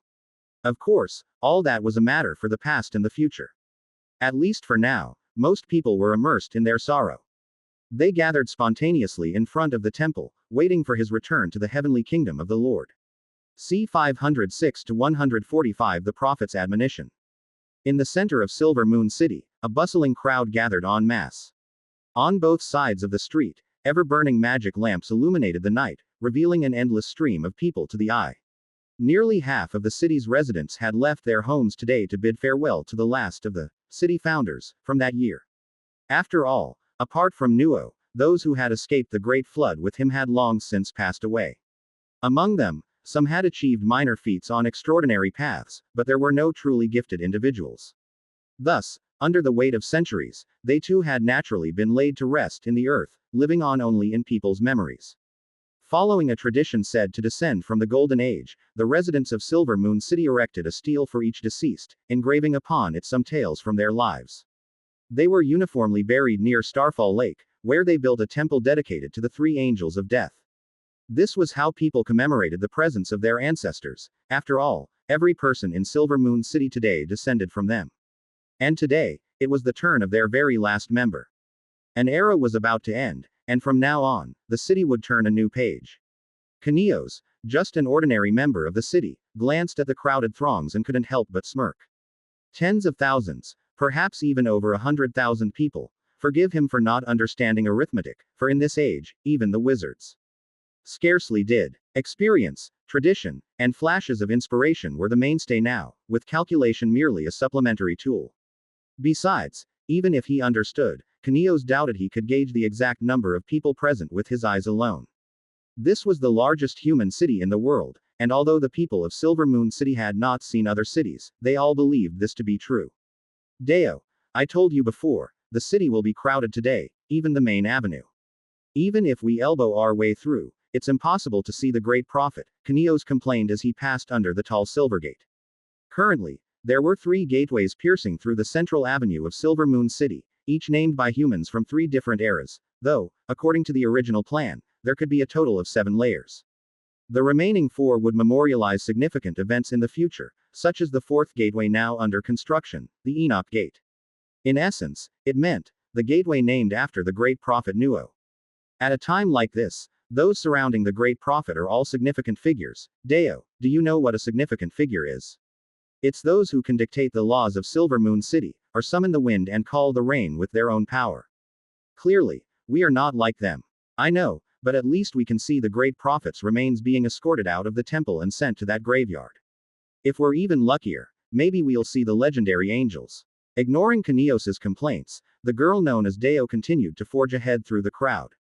However, her slender frame could hardly push through, and so the young man had no choice but to follow and help. To him, it didn't really matter what kind of person someone was in life. After death, they were just a corpse. Spending a whole night just to see a dead body seemed incredibly boring. With that time, he'd rather practice his swordsmanship more, hoping to be recognized by the temple's priests as meeting the standard of will. At that moment, he could combine with the curse attribute and become a reserve temple guard. The temple's priests often said that only faith in God could fortify the will and remain unharmed against the mental onslaught of the curse attribute. However, Kanios knew it wasn't entirely true. Perhaps faith was indeed beneficial, but honing swordsmanship and the physique could also temper the spirit. Compared with the elusive piety, he favored things tangible and visible. Of course, that didn't mean he was faithless. There were hardly any non-believers among the residents of Silver Moon City, regardless of who they were. Deo, who do you think will assume the role of the next patriarch after the great prophet's death? This matter has dragged on for a long time now, and there should be a conclusion, Kanios said, protecting the girl who seemed somewhat attractive to him, pushing forward as he spoke casually. Compared to him, Deo was a model believer. She not only recited the scriptures fluently but also always paid attention to the significant figures who normally had nothing to do with them. Over time, she had made him familiar with plenty. This was unusual in Silver Moon City. In fact, even in human societies of later generations, the number of citizens who could call out more than 10 names and positions of their country's leaders was not in the majority, even more so in this classical age. I know what you're thinking, Kanios, Deo said, glancing at the man in front of her while stroking her brown hair. She saw right through his thoughts, but she didn't think his plans would come to fruition. Lord Damien has always advocated for expansion, for Silver Moon City to claim vaster territories. If he becomes the next patriarch, he will certainly increase the quota for temple guard recruits. But taking shortcuts is meaningless. If you make it through the selection that way, even if you succeed, you will only be at the bottom. See 507 to 145 The Prophet's Admonition _2. And to be honest, not many people support His Excellency's proposal, and you know why. Indeed, Kanios knew why, because this was Silver Moon City, a city protected by the magic net personally arranged by the deity. Here, it was spring all year round, with a natural bay serving as a fine harbor, and there was no lack of food and resources. It was the best place to live. In comparison, the residents of Silver Moon City had at least heard something about the outside world. It was said to be wild and dangerous, with vastly different climates. The former had not been seen by many, but the latter was still evident. Just by comparing the lingering snow outside with the warmth of the city, everyone knew what to choose. In such circumstances, the proposal of His Excellency Damien wasn't widely accepted.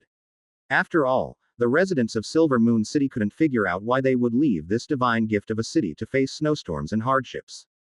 Don't say that, Deo. I'm actually pretty confident about passing the test, it's just that no one dislikes a bit more security. And honestly, don't you think we have a bit too many people? Kanios explained with a smile as he looked at the crowded throng around him. To the humans of this era, it was difficult to imagine a city with a population of over 1 million people. After all, historically, the cities with a large population during classical times were without exception the capitals of great empires or the core of vast territories. They relied on continuous water or land transport to support their operations, devouring resources from all directions day and night.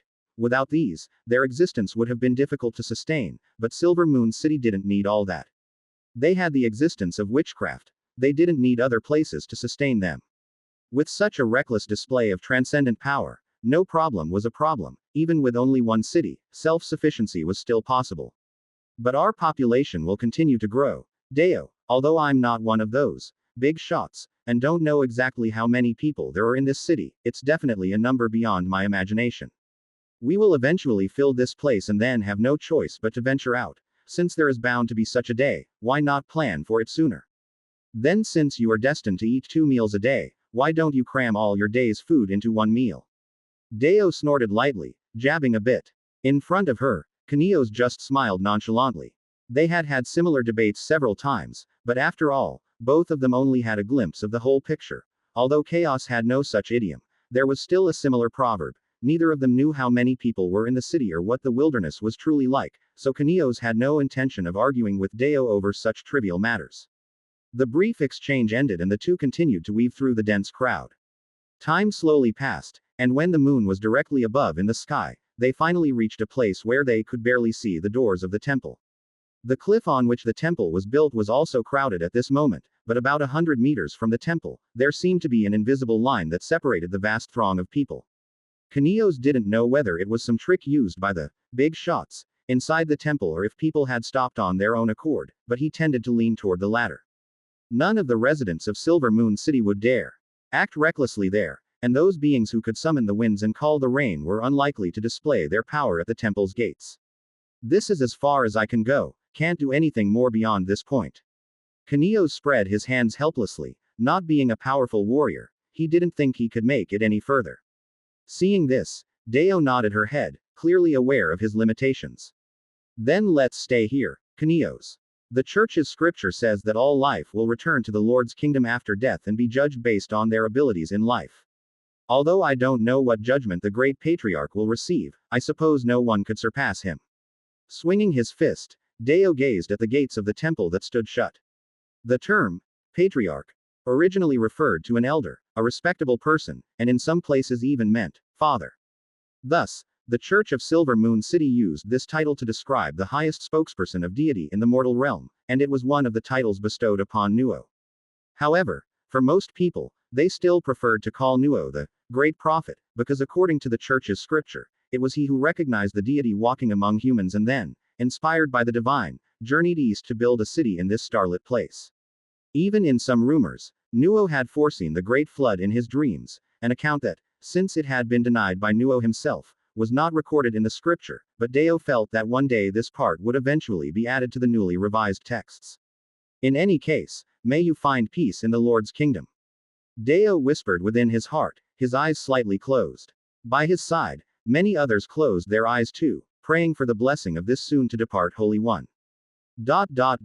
Cough cough. Sit down, everyone, I don't care about these formalities, and there's no need for you to be so ceremonious in front of a dying man.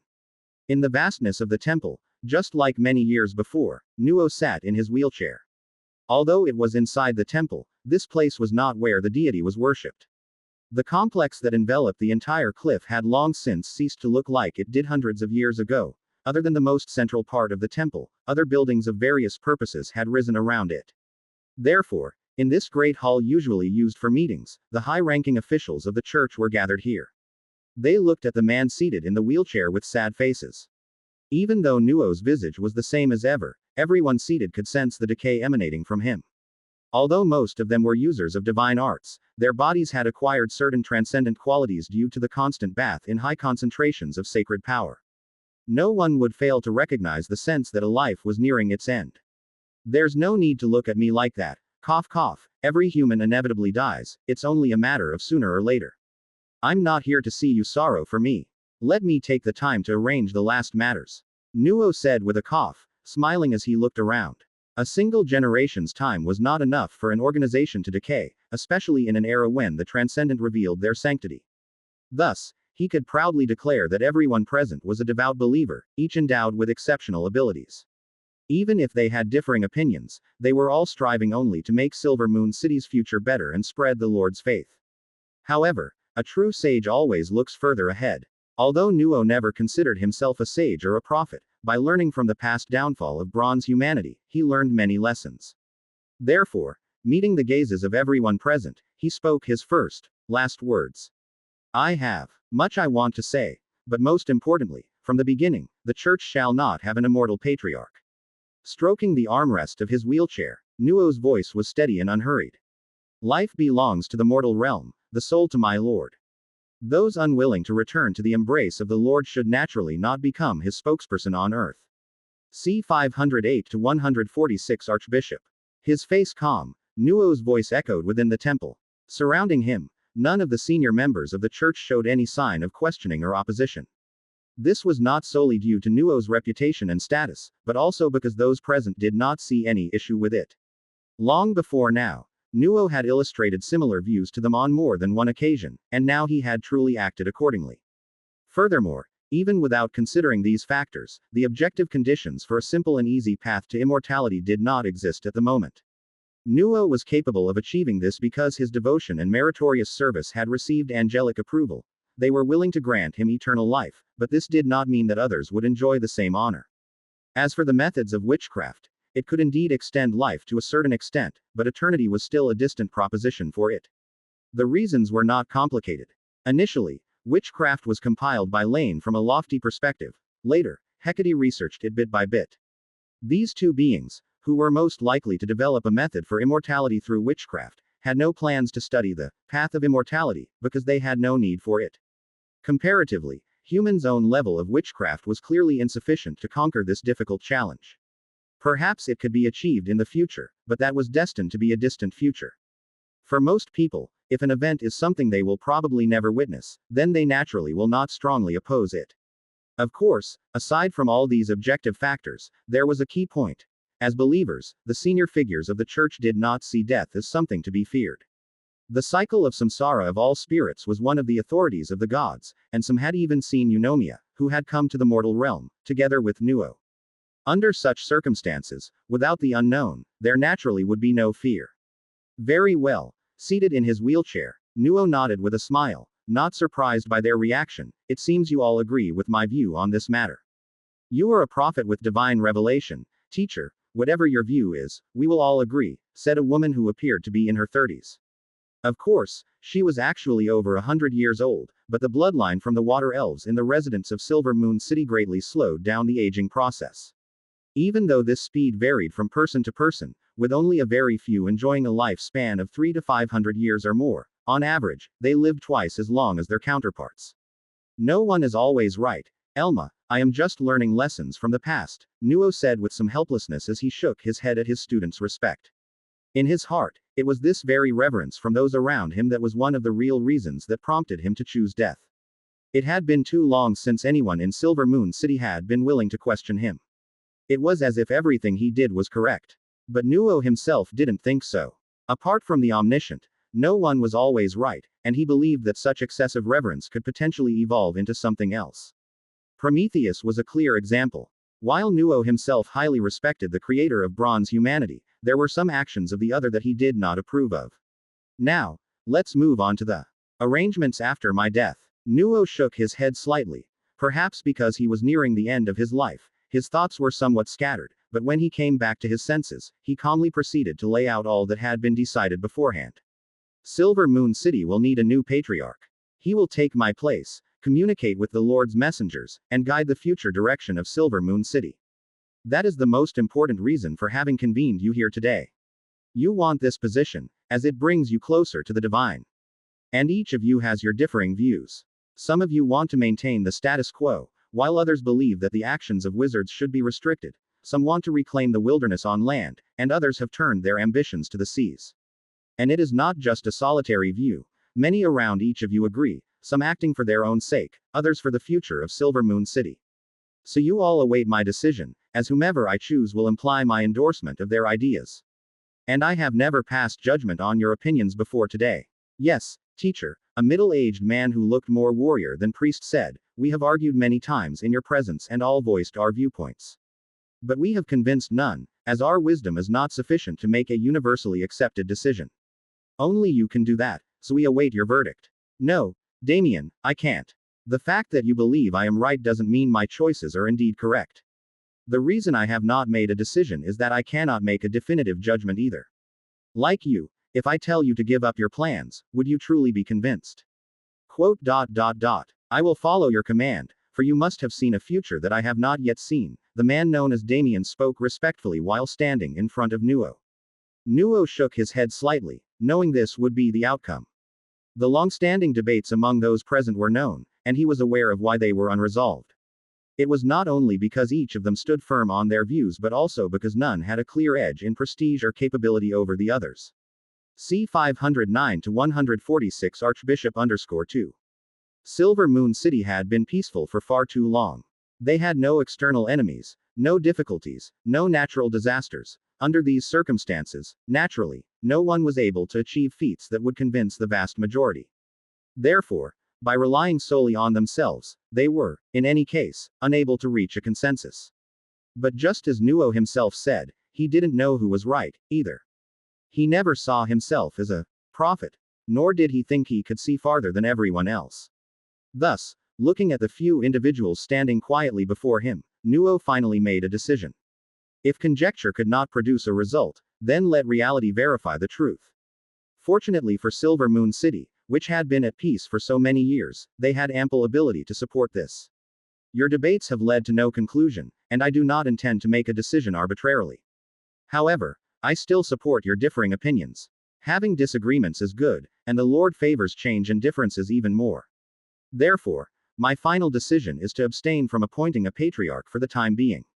As his words fell, Nuo clearly saw the surprised expressions on several people's faces, but no one outright objected, because they all sensed Nuo still had more to say. Actions speak louder than words, and each of you has your own supporters. Given that, let each of you verify your ideas. Those who wish to explore beyond, I allow you to lead those willing to follow you to conquer the seas and wilderness. Those who choose to stay in Silver Moon City, you shall remain here, forming a council. Only decisions supported by the majority may be implemented. Once I am gone, there won't be such a mountain blocking you from testing your own thoughts anymore.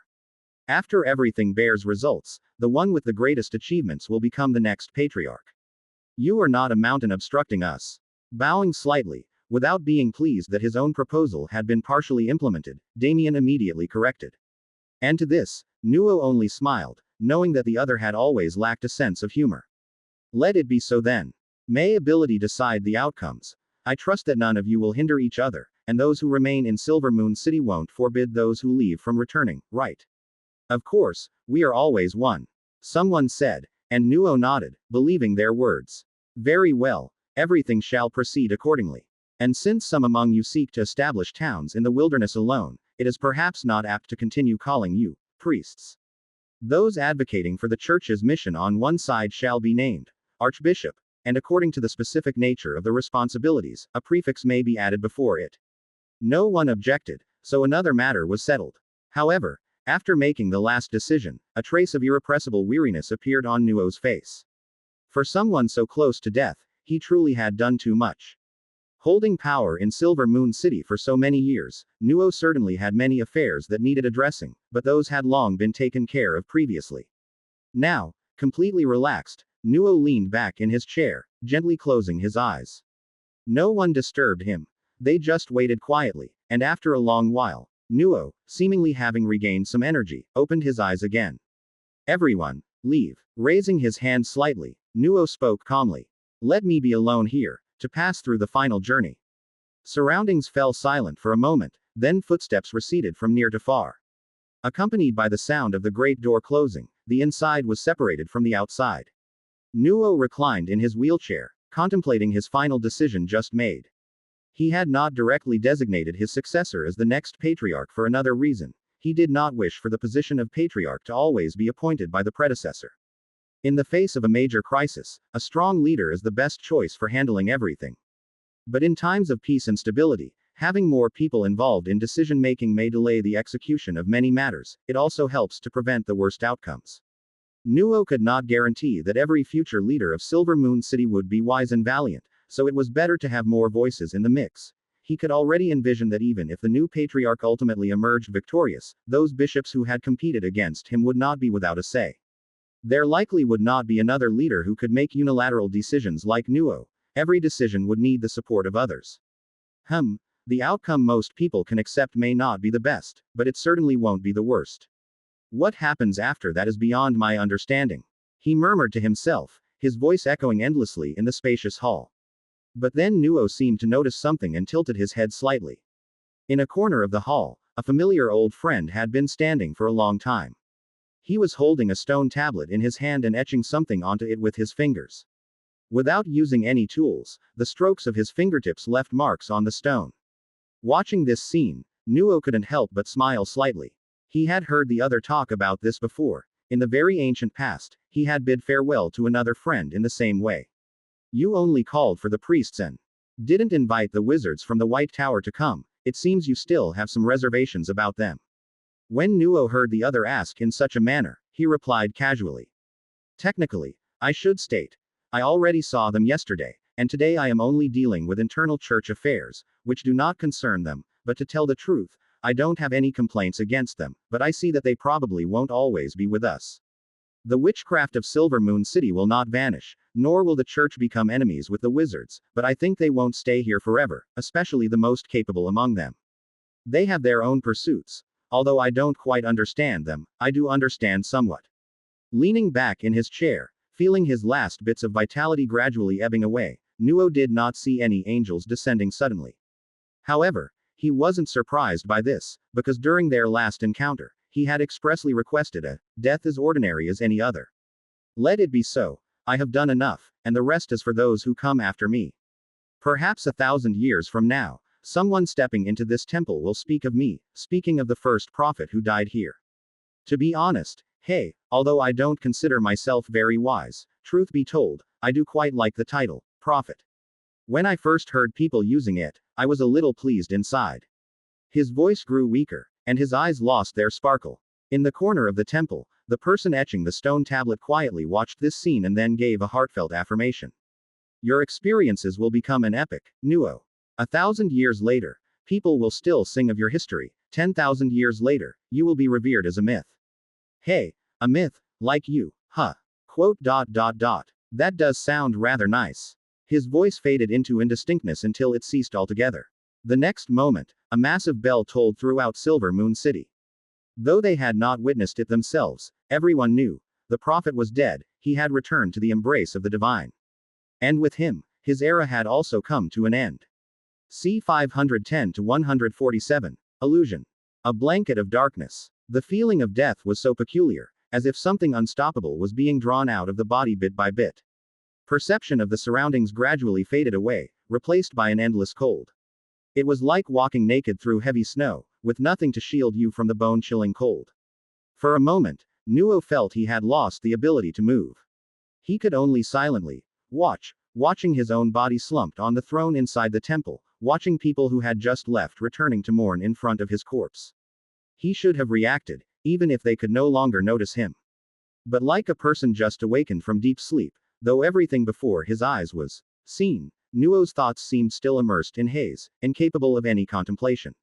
So he just quietly observed as they conducted a succinct and solemn ceremony, saw them carry away his corpse, and then in front of the temple announced his last will to the inhabitants of Silver Moon City. The crowd outside the temple was a sea of people, where even the smallest voice would become noisy when amplified by such a multitude. Yet the voice that read out the will passed unobstructed to everyone's ear, clearly conveying his message. Then the crowd parted to both sides under an invisible force, and Nuo's remains were carried straight out of the city along the central avenue.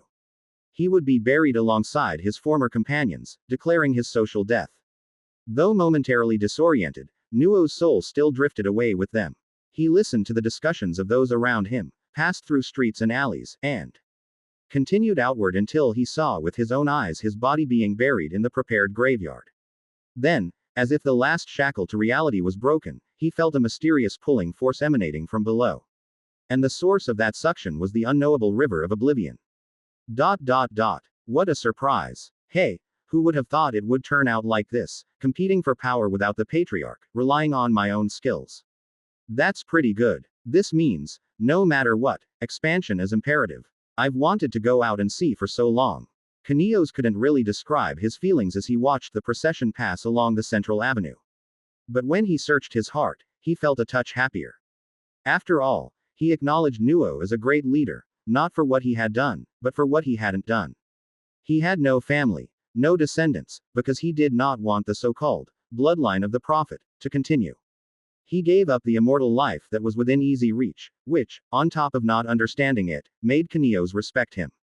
Humans are such beings, adoring those who are similar to themselves yet can do what they cannot, even the wise are no exception. But since emotions cannot be fully shared between people, the young man simply felt some regret watching this unfold. Compared to all of that, he was more concerned about the changes that the death of the great prophet would bring.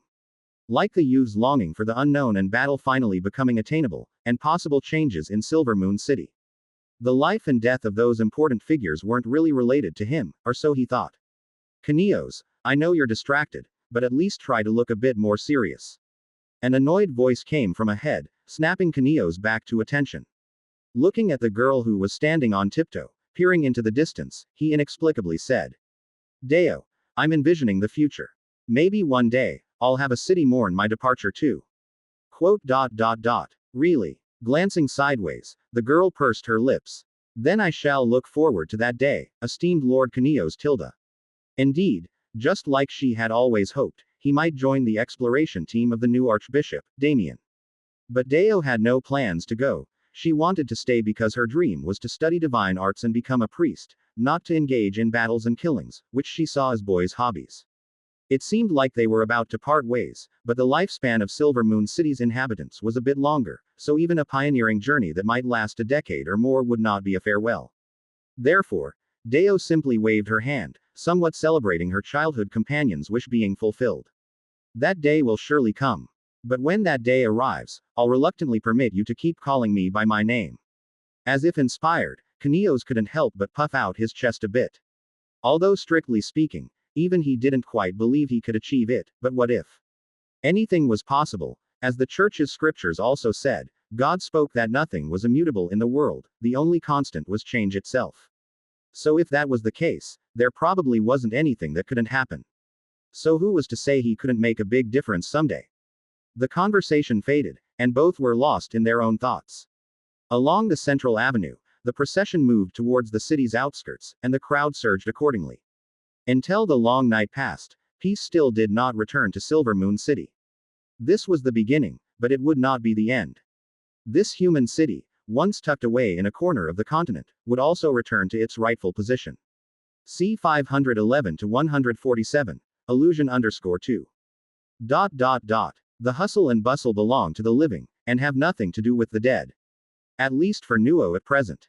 Although many matters related to him were still ongoing, they were no longer of any consequence to him.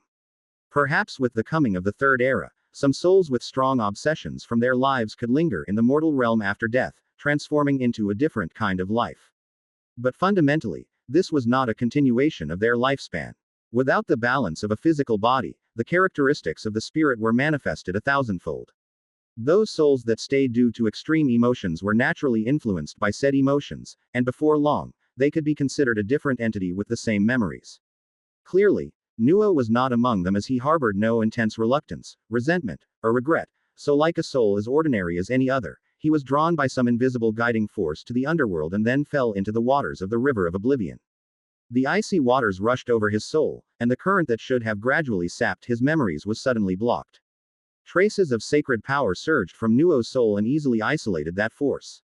But under the chill stimulation, the originally transparent soul body quivered slightly. Memories were awakened, just like a cool handful of water wiping one's face in the morning, instantly causing his previously sluggish thoughts to spring back into action. As this, the underworld. With a perplexed expression, Nuo shook his head. In the past, he had heard of the underworld more than once, and even when bronze humanity was still around, there were rumors that the plagues and diseases in the mortal realm, though released by Pandora, had their origin in the gods of the underworld. Therefore, Hades was viewed by mortals as a deity leaning towards the malevolent side. Even in human city-states that revered the Olympian gods, the existence of Hades was deliberately ignored. No one would carve his statue, as it was considered an ominous symbol. But this had nothing to do with Nuo, who just looked up at the nether moon in the sky over the surging currents of the Styx River. He had not seen the Archangel before, but he had certainly heard her name more than once. The River of Oblivion rushed forward, and scenes that existed only in legend flashed before Nuo's eyes. The River of Vows, a fluid made of molten lava, corpses with life that could move. Until at a certain moment, as if passing through an invisible barrier, everything in the underworld was left behind. The surroundings changed abruptly, and what appeared before Nuo was a new world. 4 moons of different colors hung in the sky, 2 of which gave him a familiar feeling. Other tributaries of the Styx converged here, and wherever he looked, there were soul bodies. At the edge of the horizon, seemingly in the center of the world, 2 colored lights pierced through heaven and earth. They rotated slowly, influencing each other as if elucidating the ultimate principles of the universe. All of this was new to Nuo, but his mood was exceedingly calm. He had asked the angel for an utterly ordinary death, so he was prepared to be judged at the end of the River of Oblivion for his deeds in life and then cast into the well of reincarnation to begin a new life, or perhaps kept here due to his exceptionally good deeds, doing his best in a new position. But reality did not proceed as he thought it would. As the River of Oblivion flowed, Nuo suddenly found at a certain moment, the souls that had been traveling with him had vanished, and his location had changed. The river that originated from the all-spirit realm seemed to have been diverted by some force, bringing him to a place dark and immeasurable. As this chaos intertwined here, and space-time twisted against each other. The moment he arrived here, as the first mortal to reach the 5th level of the spirit realm, Nuo felt as if millions of lives were speaking in his ears, and endless shadows of light flickered past. In a blur, he seemed to see the earth divide into 4, countless things emerging from the ground. He saw shadows streak across the sky, the sun splitting into 2, then merging back into 1. Everything trembled. 2 indescribable entities confronted each other in the void. Past and future were inverted, reality and illusion blurred. But all these visions were just a trance, and when Nuo woke from the illusions, he had truly set foot in the 5th layer of the spirit realm. He did not know what he had just seen, but he soon had no more time to think about it. For right in front of him, he saw the figure he had only met once before. An eternal radiance shone upon it, and the world flowed with its breath.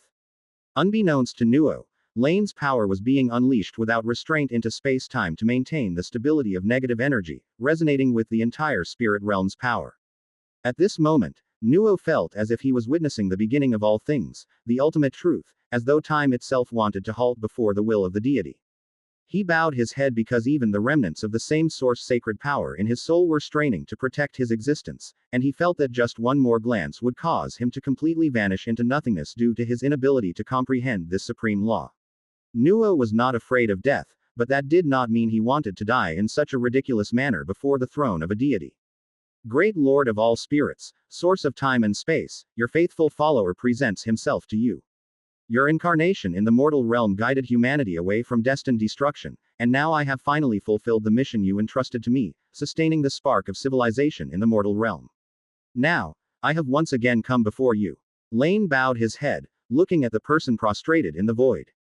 Just like hundreds of years ago, he could still see that kindness in the other person. But contrary to what the other person believed, he actually did not care about all that he had done in the mortal realm, whether it was leading humans away from disaster or establishing Silver Moon City. He had not paid much attention to it. What he truly cared about was that Nuo, after having seen it all, after witnessing the near worshipful reverence some people of Silver Moon City held for him, still retained his unchanged faith. Laine himself had never been a devout person, neither in the past nor now. He had never had a firm faith in anything, existent or non-existent. He had once thought that devout faith came from backwardness, from a lack of knowledge, from ignorance and fear, but reality had proved otherwise. Even Cohen would begin to question the gods as the years passed. Why hadn't Nuo? That's what he thought, so he asked. The reason he had summoned Nuo here was just for this question. Why do you have faith in me? The deity asked. Nuo was slightly taken aback. He had never thought about this question. But in this moment, feeling the breath that seemed like all truths, he believed he should have an answer. Because I think all life in this world needs beliefs to survive, whatever those beliefs may be. It can be the will to live, it can be greed, it can be the good will to help others, or it can be the evil to destroy everything. Nothing in this world can encompass all of these at the same time, except for the world itself. With a slight smile, Laine didn't know if he was satisfied with the answer. He simply raised his hand lightly, granting the response. Its deserved reward. C 512 to 148. Man and Dragon. After a brief Q&A session, Nuo did not stay on the fifth floor of the spirit realm, for life was never meant to exist here. Without matter and stable space-time, both the environment itself and the power that Laine exuded unintentionally were an unbearable burden for the souls of mortals. So if he did not want to utterly dissipate in this world, he had to return to one of the previous levels of the spirit realm. Retracing the path he had come from, the sensation of traversing space-time once again surged in him, but this time, Nuo did not witness any special visions. The earlier apparitions were like a dream, ethereal and unreal. Feels just like when I was alive. Standing at the edge of the all-spirit realm, Nuo cast a glance at the dual-colored column of light that reached from the ground to the sky in the distance. The well of reincarnation continued to operate as usual, but he was momentarily at a loss because, at this moment, Nuo was unclear about what he should do next. Having been received by a deity before, Nuo had thought he would be given some directive and then granted powerful abilities or a prestigious position. Though he was prepared, he actually wasn't interested in these things, but it turned out he was not. The reward he received was merely the right to choose, only that the scope of choice was slightly broader now.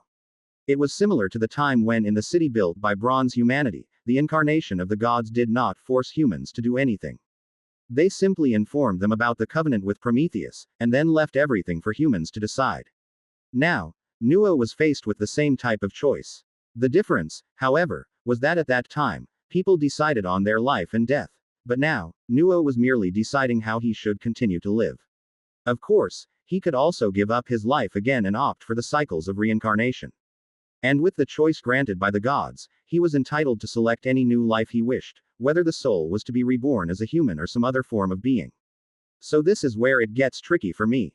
He sighed. Before today, Nuo had never thought about such matters because from the several encounters with angels he had, even the more indifferent Avansline often came with some guidance or demands.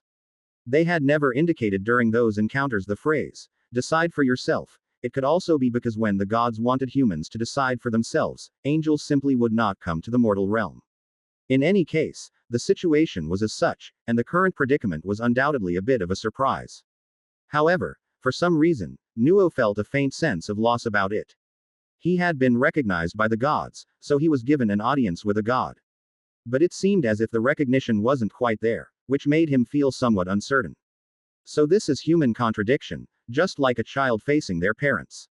When they want to control everything, often it feels tiresome. But when they cease to control, it can feel somewhat empty. Nuo had neither parents nor children, but more than once he had seen others become parents, and more than once he had seen their children. At this moment, he felt he had many reflections. So are you bored as well? Explore stories on Empire. Suddenly, a crisp voice rang out from beside him. Nuo couldn't help but step back instinctively, a habit cultivated during early migratory times, but he quickly gathered his bearings.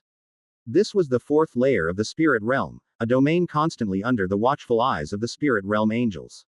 There were no enemies here, so Nuo turned around to look in the direction the voice came from. There, a transparent void appeared mid-air, and a life form he had never seen before was poking its head out. She did not seem particularly small, but Nuo could tell from her eyes that she was likely not very old mentally. You're making fun of me. The crisp voice rang out again. The newcomer seemed a bit angry. I can tell, you think I'm small. That's not mockery, ma'am. With a smile, Nuo tried to discern but recognized nothing. In the end, he chose a title based on the voice and tone, and it seemed to have a decent effect. In human society, words like innocent, kind, and beautiful are often associated with children, and many people would prefer to never grow up. So I'm not mocking you, actually, it's a neutral description. Really? The newcomer's eyes sparkled. Nuo could confirm that her gemstone-like eyes indeed were glowing, and the mysterious visitor seemed quite pleased. She enlarged the ethereal light circle and then climbed out of it. Soon, her complete form appeared before Nuo. It was a type of life Nuo had never seen before, a behemoth also sporting a pair of wings. But unlike the angel's feathered wings, this pair was filled with a palpable strength. The elongated body was covered in fine phosphor armor, and the claws were sharp and lethal. Nuo had no doubt that even if this life form lacked any exceptional powers, its sheer physique would be enough to dominate in the wilderness of the mortal realm. Of course it's true, a carefree childhood is something that everyone wants, and something to which no one can return. Speaking with a smile, Nuo looked up slightly, his diminutive body gazing up at the dragon. Speaking of which, ma'am, I still don't know your name. I am called Isarania. This is my full name, looks a bit long, doesn't it? So you can also call me, Bai, this was my first name. C 513 to 148, man and dragon _2. Bai, it looks like it was just made up on the spot, probably without even thinking about it. Don't change the subject, you still haven't answered my original question. Are you also bored? Seemingly aware of the massive size disparity between herself and the soul dragon in front of her, Bai's form instantly shrank. This wasn't any sort of transformation, because Bai's body naturally had no fixed shape. She was a soul dragon, so her size depended solely on how big she wanted to be. I've seen you in mortals' dreams, and in many, many people's dreams at that. In their hearts, you are a very wise person. Striving to appear very serious, Bai raised her head high. However, her next sentence made Nuo burst out laughing. So you know how to become wise, or I mean, how to make others think you are wise. A face full of solemnity. Truth be told, as a human, Nuo found it quite difficult to discern the emotion of solemnity from the face of the dragon before him. Anyhow, Bai had been troubled by this for a long time. In the past, within the dreams of the spirit realm, she had briefly glimpsed the dreams of many lives. There were dreams of wild beasts, humans, and even a few weaker deities. Some were beautiful dreams, others were nightmares, and most were a variety of strange and bizarre dreams. Perhaps because of her innate nature, Isarania was not affected by the content of these dreams. Her spirit remained pure, so even after many years had passed, she was still as she was at birth. For a while, she felt puzzled because the owners of those dreams seemed to grow over time, so she specifically went to ask her creator about it. However, the answer she received left Bai quite disheartened. The deity told her that soul dragons roaming in dreams would not be influenced by them. if they wanted to grow spiritually, they would have to experience life on their own, not just through observation. After all, if the dreams of other lives really could affect these favored spirits, it would be quite a terrifying thing. Dreams and reality are inherently different, with the absurd and bizarre often being the dominant elements. Even the kindest person in reality could become a destroyer of worlds in the unconscious realm of dreams.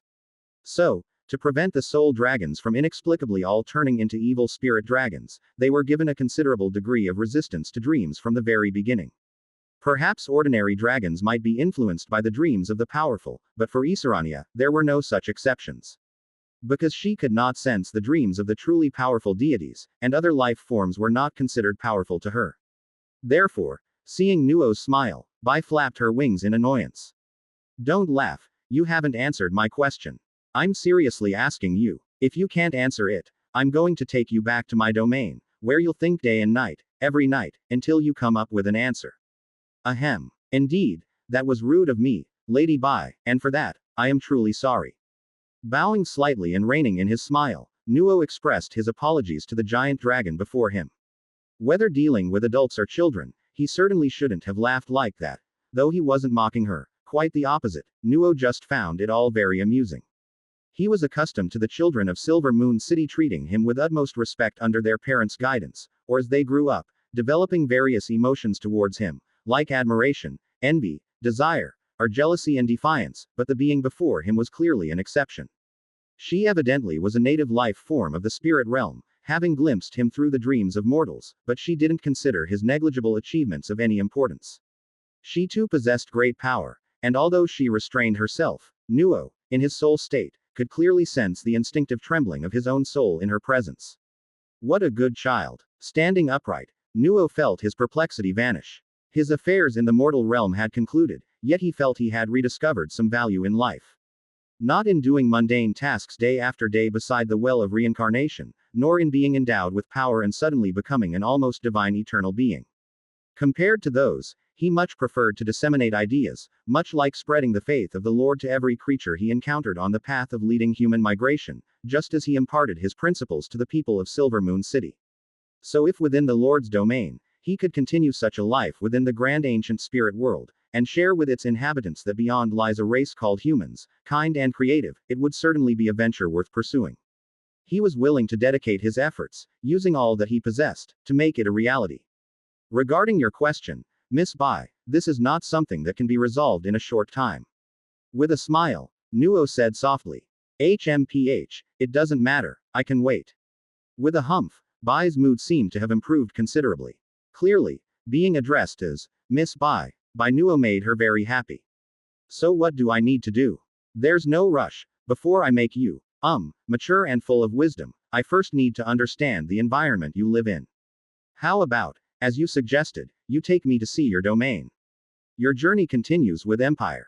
Great. Her eyes sparkled again but were quickly restrained by Bai. It was her first time inviting someone into her home, because nobody usually paid attention to her requests. So she tried to act as if it were normal, once again drawing the illusory circle of light behind her. Behind the circle of light, there was what looked like a small nest. Come with me. With a cheerful voice, Bai went through the circle of light first. She looked back and urged Nuo to follow, who promptly did. In the span of just one day, he had faced life and death, arrived at a realm from the myths, met the creator of all, and would now witness the world of dreams. Nuo felt lucky. He planned to record these experiences in a travelogue. If there was a chance in the future, he would entrust someone to take it back to the mortal realm. All would pass away, but knowledge and civilization would endure. Thousands of years later, people were still using the skills from the Golden Age. Nuo hoped that one day in the distant future, people would find his travelogue from the pile of old papers, and then they would know there was a Silver Moon City, and that a person named Nuo had once visited the realm of gods. Although the thought didn't seem very auspicious, much like how the Silver Moon City might not persist for thousands of years, Nuo didn't think anything was impossible, especially since even the faux divine court of the pseudo-gods could collapse.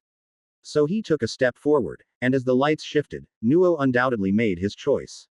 Standing in the fifth layer of the spirit realm, Laine watched this scene unfold, without much thought. In that moment, he seemed to have inadvertently glimpsed a corner of the future, as when he entered the fifth layer of the spirit realm, it seemed to resonate with destiny for an instant. But Laine did not intend to ask about the outcome, just as he never prophesied for himself. Death and rebirth. Shaking his head slightly, Laine withdrew his gaze. It was not about the present death or the current rebirth, but what destiny hinted at, a possible event in the future. However, for him, the future was always uncertain, so Laine simply made a note of it. The affairs of humans and gods were at a pause for now, and the world was about to enter a long period of tranquility. Not until the 100-headed dragons and serpents rose from the ground would chaos become lively again. As for what was to follow, it seemed to be the true beginning of the myth. 500 years in the mortal realm. As if time, put on pause, began to flow again, the river of time roared on.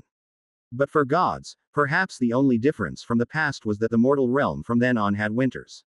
C 514 to 149 The Missing Princess. The long winter ended, and all things began to grow.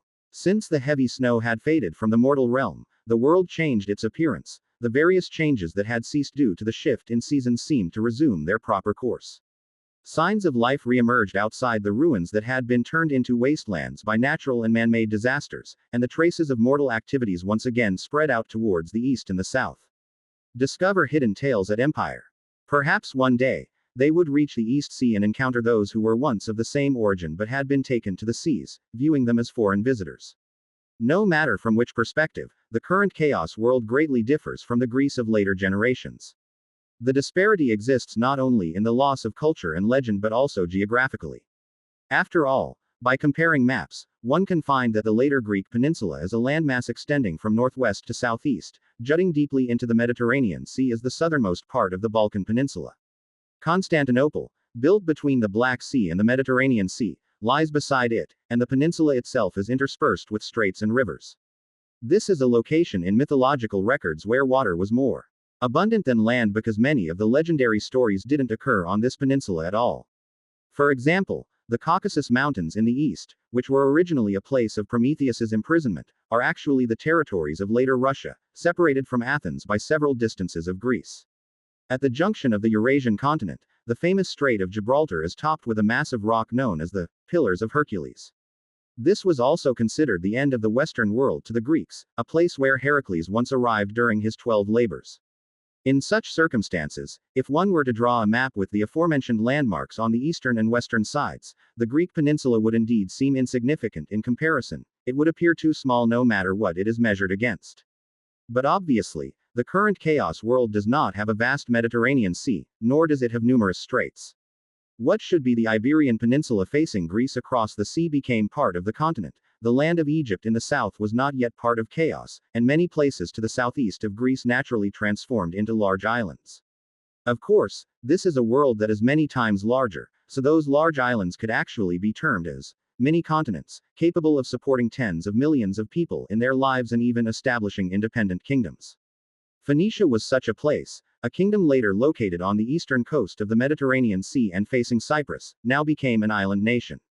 Surrounded by the Ionian Sea, which is not the name of a game, but a real sea area to the west of the Greek peninsula of later generations. However, now, it has come to the eastern side of the continent.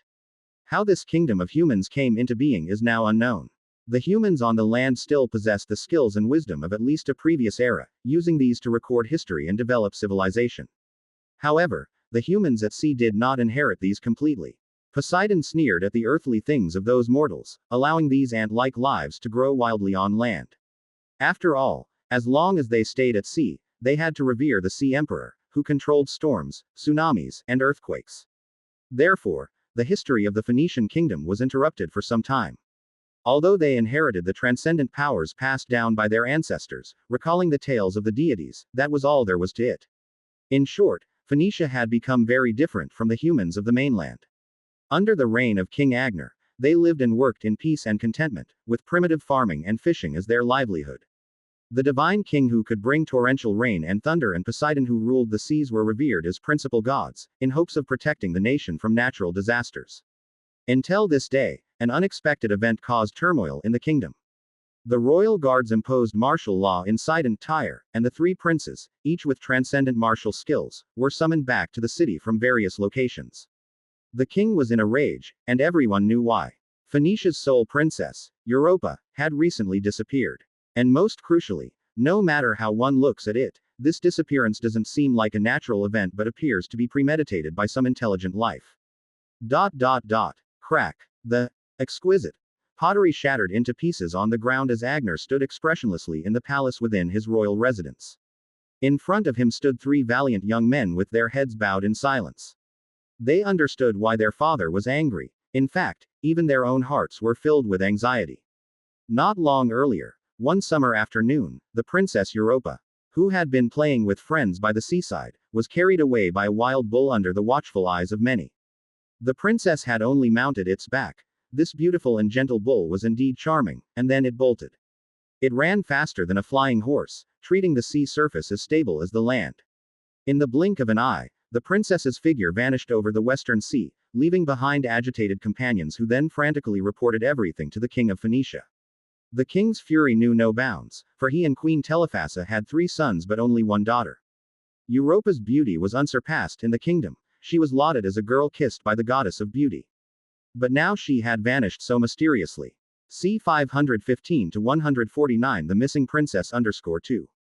So now, Phoenix, Kilkis, and Cadmos, the 3 wise and valiant princes, had just returned to the palace together, awaiting their father's command. I believe you all know what has happened. After a long silence, King Agner looked at his 3 children. A bull took away your sister, whom you all had sworn to protect. But now, her whereabouts are unknown. It was certainly no accident, Phoenix said, looking at his father, but Agner's expression remained unchanged. Of course, I know it was no accident. No bull knows how to use its appearance to attract humans, nor can any bull run across the surface of the sea. There must be some entity's directive behind this, perhaps some sea monster that can beguile the mind, or some vile demonic monster. There's no need for you to remind me. His voice growing louder, Agner was still in the prime of his life. An invisible pressure rose up around him. He was not only a king but also a mighty warrior capable of battling sea monsters. Looking at his 3 sons, whom he felt proud of, an idea arose in the king's mind.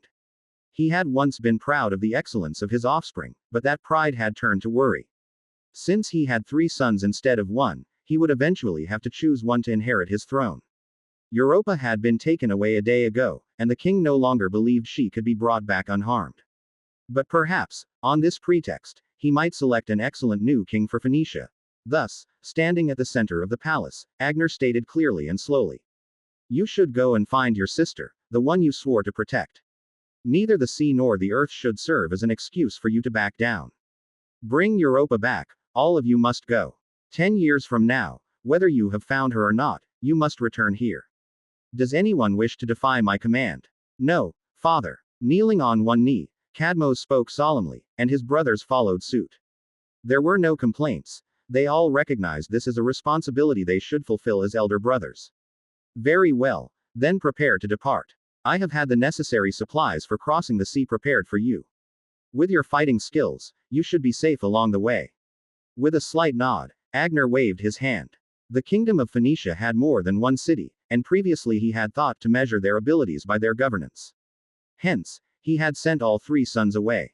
But as they all had performed well, he was forced to change his mind. However, this also meant that he had already arranged for the supplies on their return journey. The king turned away, no longer looking at his 3 sons. And after exchanging glances, the princes also left the palace one by one. Soon, only he was left in the palace. The king stood silently for a while, then slowly sat back down on his throne. Agner's gaze lingered next to a sculpture on the wooden table, a gift from Europa to her father, depicting his youthful feat of slaying sea monsters.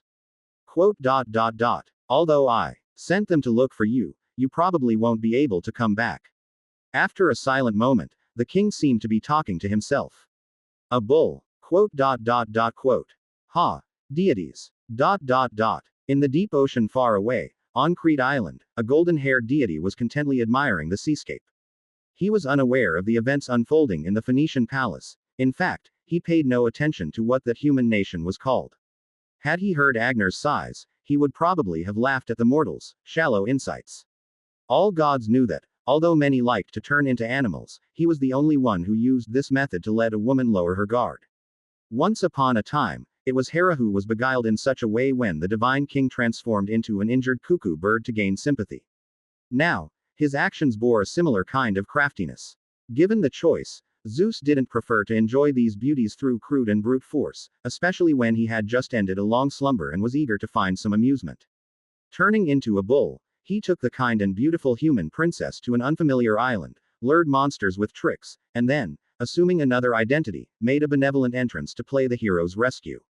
Zeus didn't think his rough performance could deceive the human princess for long, but it would suffice for a day or two. By now, he had already achieved his desire and still had time to come here to watch the sea. As for whether the clever princess would realize something was amiss in a few days, the divine king thought that playing the hero was fun, but the look of anger and despair on her face when she realized he was the mastermind, yet was powerless against him, was an even greater joy. This effectively relieved the dullness of a long slumber and energized the great king of all gods. Whether the human princess and her family were willing to make this sacrifice was of no concern to Zeus. Just as a butcher doesn't seek an animal's consent before slaughtering it, a deity doesn't need the approval of mortals to do as they please. Zephyrus, it seems Hera is still staying comfortably in her own palace. The sea breeze blew, lifting the hem of the divine king's garment. Everything seemed so natural, but Zeus keenly sensed the unusual nature of this breeze. However, Zeus was not surprised, for it was he who had instructed the god of West Wind to keep a close watch on the heavenly empress. It was for this reason he wasn't on the mainland chasing beauties. Yes, your majesty, as per your prescient vision, the heavenly empress doesn't fancy prying into the domains over the sea. Find more chapters on Empire. Bowing slightly, the god of West Wind appeared beside him. Good, it appears this trick can still serve a few more times. Pleased, Zeus did not expect to keep deceiving Hera indefinitely, but any trouble he could avoid was preferable. With this thought, the divine king tilted his head slightly. He appraised Zephyrus, who, at the brink of his slumber, had married his daughter Euphrosyne. Therefore, they were now family. Your power has grown significantly over the years. Zeus spoke dispassionately, and Zephyrus was, as always, obliging. I have your majesty's generosity to thank for this. Ha, it's a shame that the first to break through with the power of faith to achieve formidable divine power was Helios and not you, and the sun indeed proves a bit too challenging to handle. Shaking his head, the divine king said no more. Helios's foundation was indeed not something that a minor god of West Wind could compare to. Even today, Zephyrus's inherent godhood was still only enough to maintain weak divine power. He had indeed considered replacing Helios, but there was no rush, particularly as Apollo not only had no interest but even admitted his inadequacy for the task. The power in the divine court is rising too slowly. Now that my injuries have healed, it's time to quicken the pace. Zeus, lacking any semblance of grace, stretched and felt it was time to make up for the time wasted during his slumber. But upon reflection, he suddenly amended his declaration. I might speed up tomorrow instead. 1 or 2 days don't matter much, at least, not until I lose interest in this princess. As if convincing himself, Zeus turned and walked back towards the center of the island. C 516-150, Typhon. Crete Island, the place where Zeus was born and raised, saw the divine king grant his bloodline to a mortal once again. However, this time, perhaps because the much stronger Zeus had prepared in advance, or possibly because he left his thunder on Mount of the Gods as a diversion, the heavenly empress was completely unaware of the anomaly here. Meanwhile, 3 rafts from the beaches of the Phoenician kingdom made their way into the sea. Without sails, helpers, or even sea charts, the brave princes embarked on a journey to find their sister. Full of confidence, they agreed to meet again in 10 years, then, wielding heavy oars, they set off in directions toward where Europa had vanished. It was just an ordinary day, nothing more than an amorous pursuit by the divine king. Yet even Zeus himself did not realize that as the king of all gods, increasingly bound by the laws of this world, his every action actually brought consequences, big or small. So, when the 3 princes left the kingdom, and when one of them finally crossed the vast sea to touch land, deep within the earth, a change that could have occurred long ago finally took its last step. To an outsider looking to blend into a realm that rejects its existence, the best way is to wear a layer of the native skin. And for chaos, the most useful skin in the world was undoubtedly its own deeply scarred fate. Drip drip. Drip drip. Enjoy exclusive chapters from Empire. Drip drip. In the vast cavern, a light red liquid continuously dropped from above, splattering on the ground. Dense patterns spread among the rocks, naturally formed, yet seemingly like meridians and blood vessels. It looked as if they would subtly pulsate whenever you turned your gaze away. In the grand cavity, no sound but the water droplets could be heard, no living creatures could be seen. The only exception was a woman standing on a rock to the east. That was Gaia, and at this moment, she was looking up toward the sky. Although her vision was filled only with stone, it did not prevent Gaia from seeing through the earth to the clouds, the flora, dewdrops, the rising sun, and Olympus in the east. She had been here for many years as if everything outside was of no concern to her. For all those years, no one else had visited this place, and her encounter with Helios was just a singular event. In fact, even though Gaia had given the sun god a part of the mother tree's power, she was not very clear about his current fate. Of course, Gaia didn't really care much about it either. After all, although the power of the mother tree was strong, there wasn't much that she could release. Even with Helios accepting this power, he would not have gained the strength to rival Zeus in the world. In contrast, Gaia and her offspring were significantly different. One held the stature of a primordial deity capable of bypassing the world's seal to receive as much power as possible, while the other was directly nurtured by the mother tree itself, inherently tied to that outer god in an indelible way.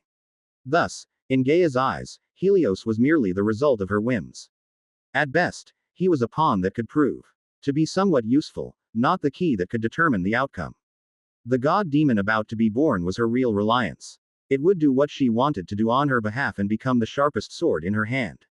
Yes, having learned from her past mistake, Gaia was no longer planning to take action herself. She might be a bit emotional at times, but she wasn't truly foolish. She just hadn't adjusted her attitude correctly. When Uranus was still around, Gaia was known to be patient and scheming in the shadows. But after the first divine king's eternal slumber, his successors were always seen as juniors by her, especially Zeus. This disparity in perception caused Gaia to face her opponent incorrectly, and compounded by repeated losses, ultimately led to her mad attempt to break through Mount of the Gods. But now she had calmed down and recognized reality once again. Thus, facing Zeus once more, Gaia chose another approach. Just like with the silver humanity back then. At that time, Erebus provided the power, assisting me in troubling Laine. When everything was revealed, it was he and Laine who clashed, and from beginning to end, it had little to do with me. In silent contemplation, Gaia, still unaware of the reasons behind the golden apple tree changing hands, made such a judgment and felt it was time to face Zeus, the third-generation divine king, properly. She didn't need to take action herself, which would further incur sanctions from the world against her. Better let that monster deal with Zeus. Once, Erebus lacked the ability to create life, so she substituted for him. Now, the flesh mother tree couldn't send too much power through the seal, so it needed her to foster it, a scene so very similar. She just needed to replicate what she had already done. If it succeeded, then it would be perfect. If it failed, she would just let Zeus and that terrible creature battle it out. In her heart, even though Gaia now worked with the mother tree as an associate, she had never trusted that life form, perfect enough to send a chill down her spine. C 517-150, Typhon_2. The existence sealed by the world, possessing the power to easily replenish her loss as a primordial deity, and incidentally, the power to conceive a demon god, is terrifying just to think about. If she weren't a primordial deity, protected by the current world along with her spirit, Gaia would not have so readily accepted the other's power. Fortunately, there were no ifs in reality, so in her heart, Gaia silently applauded her own actions. Indeed, her greatest failure since her divine birth had come from Zeus, and it was simply because she had not adjusted her mentality properly. As long as she treated this new divine king in the same manner as she treated the other primordial gods, everything would turn out fine. Lost in thought, Gaia suddenly felt an unusual quiet around her. The constant dripping sound that had been falling had stopped at some unknown point, completely silencing the vast emptiness. It was like the calm before the storm, as if some terrifying change had occurred. However, Gaia, who had noticed these changes, was not alarmed but rather delighted, because she knew exactly what that dripping sound was. It wasn't actual water, but a fluid flowing from the branches of the flesh mother tree. It was the best nourishment in the world, constantly nurturing the growth of something beneath the ground. And now that it had stopped, the reason was obvious.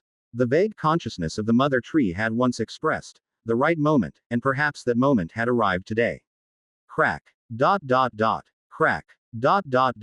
Crack. She looked down towards the stratified layers, and as if responding to Gaia's gaze, fine cracks began to spread among the Rocks on the floor of the cavity.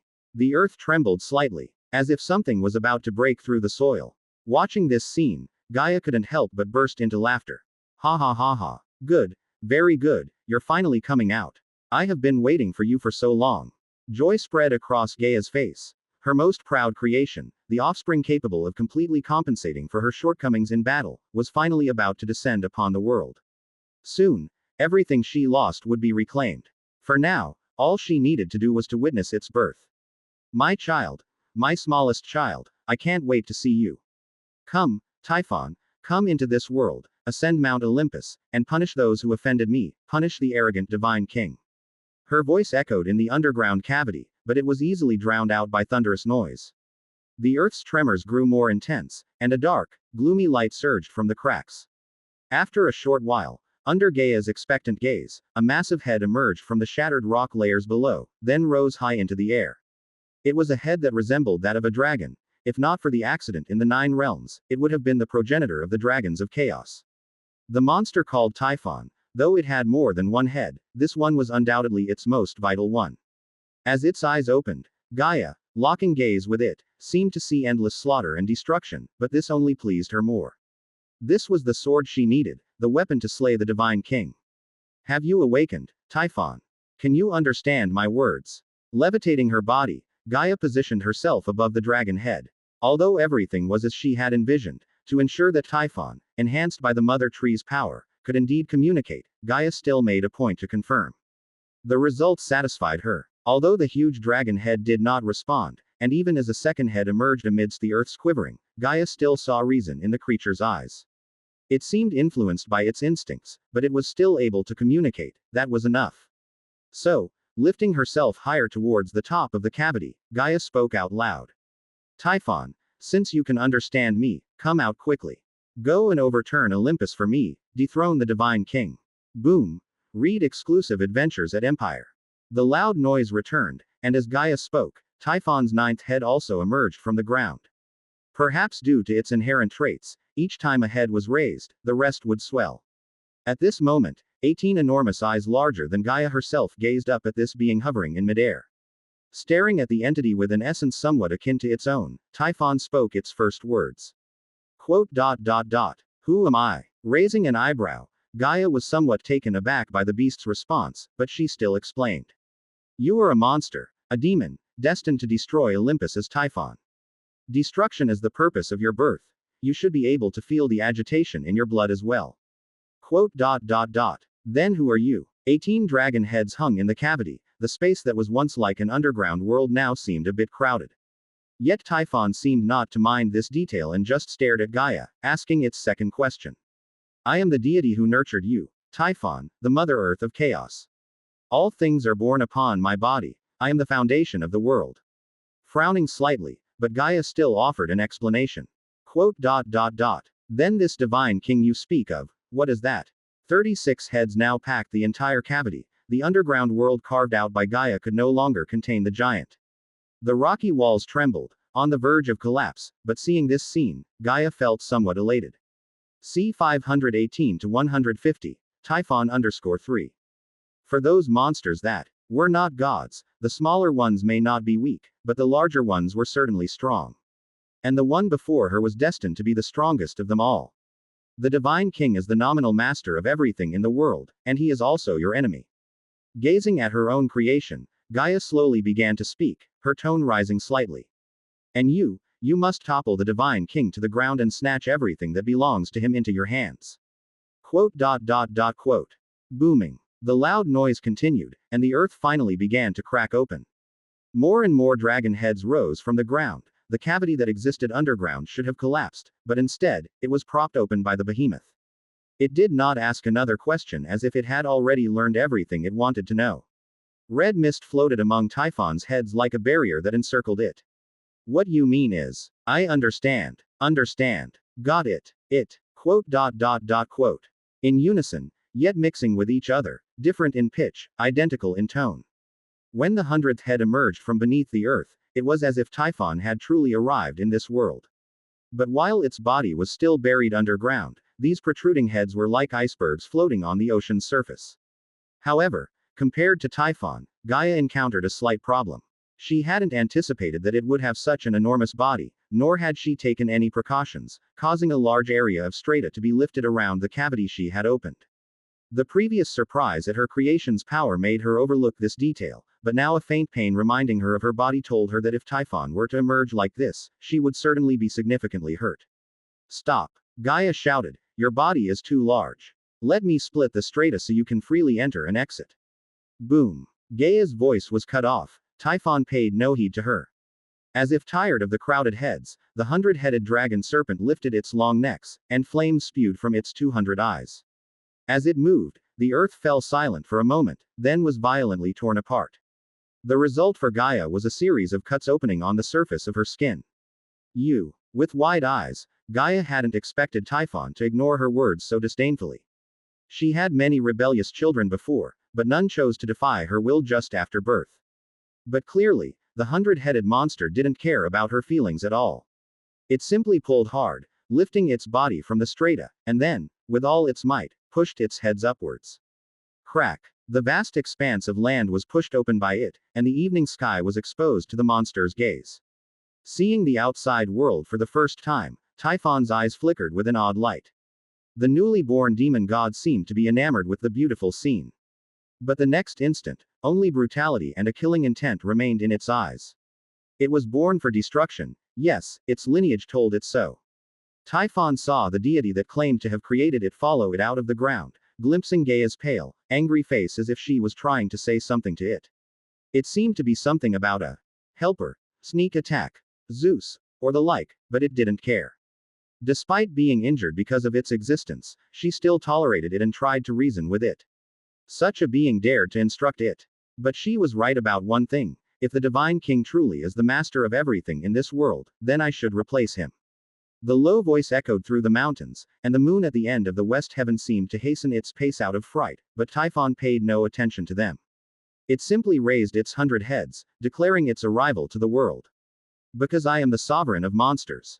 Stay tuned with Empire. I am the king of all monsters, Typhon.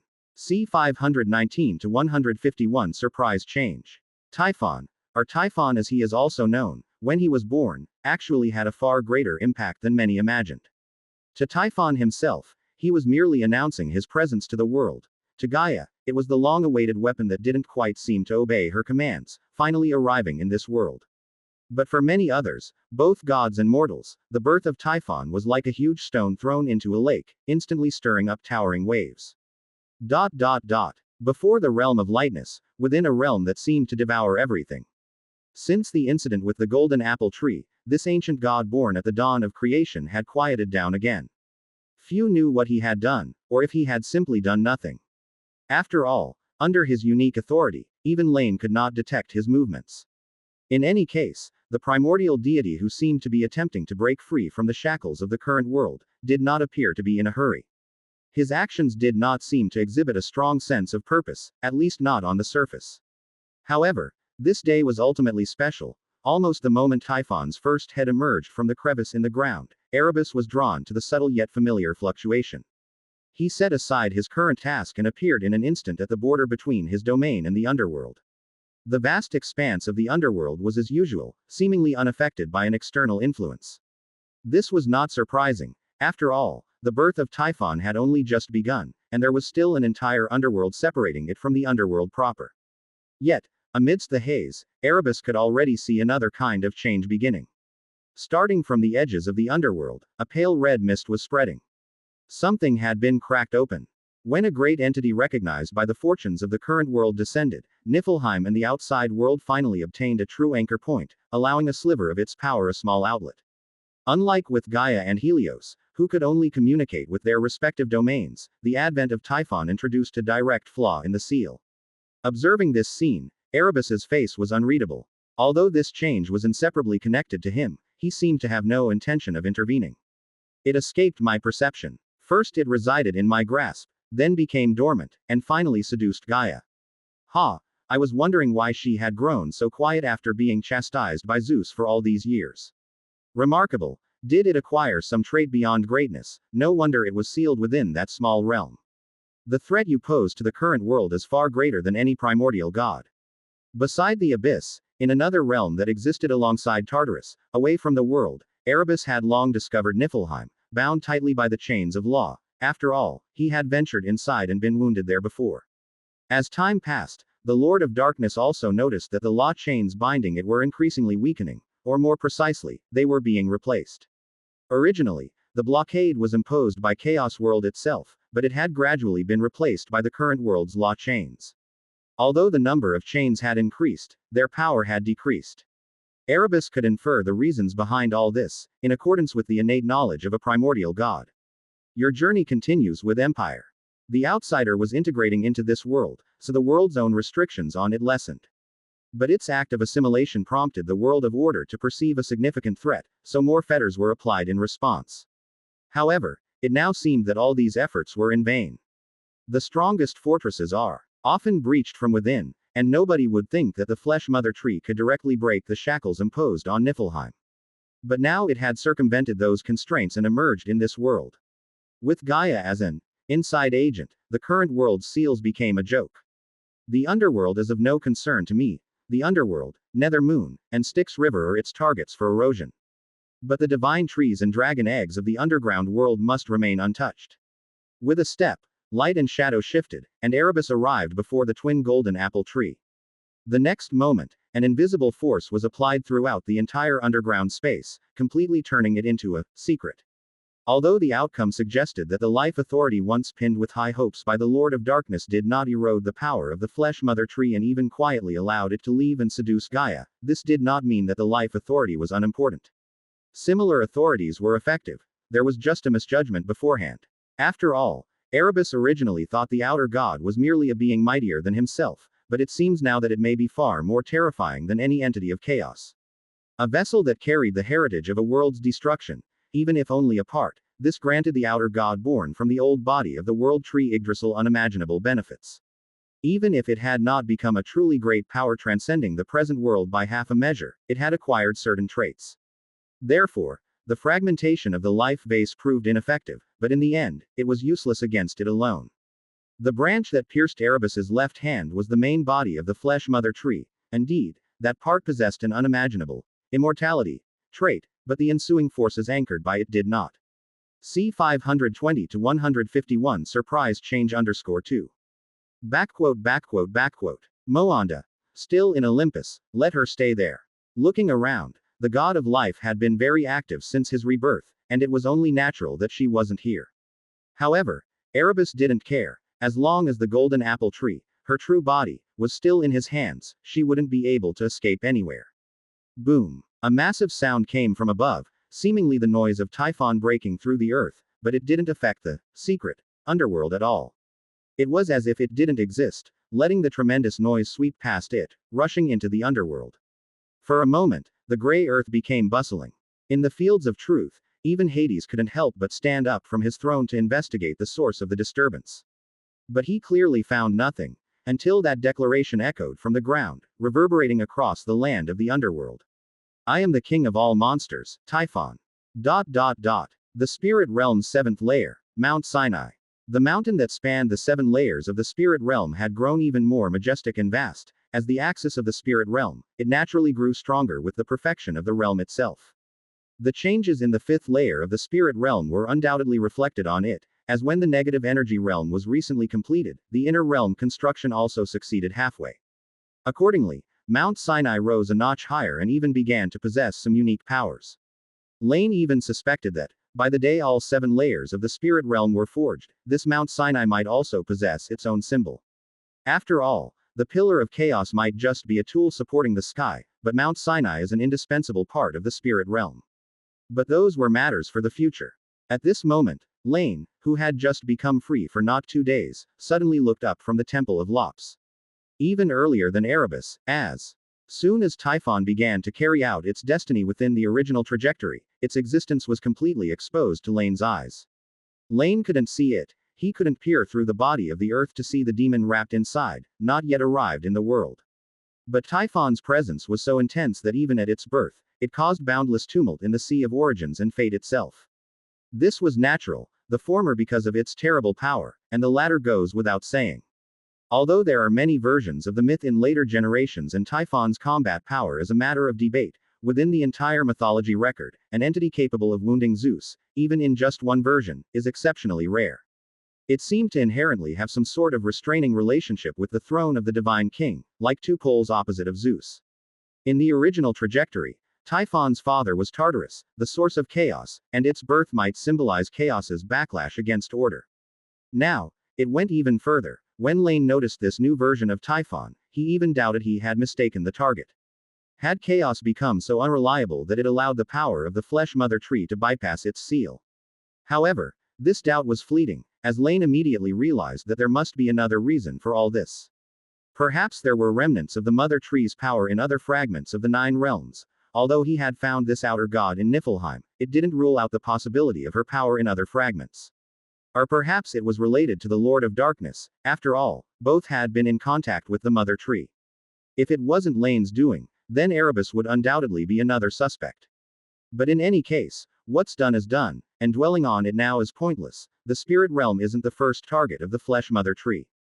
Just the name, Typhon, is innately at odds with Zeus, and until the divine king is dealt with, the foe would have no time to trouble him.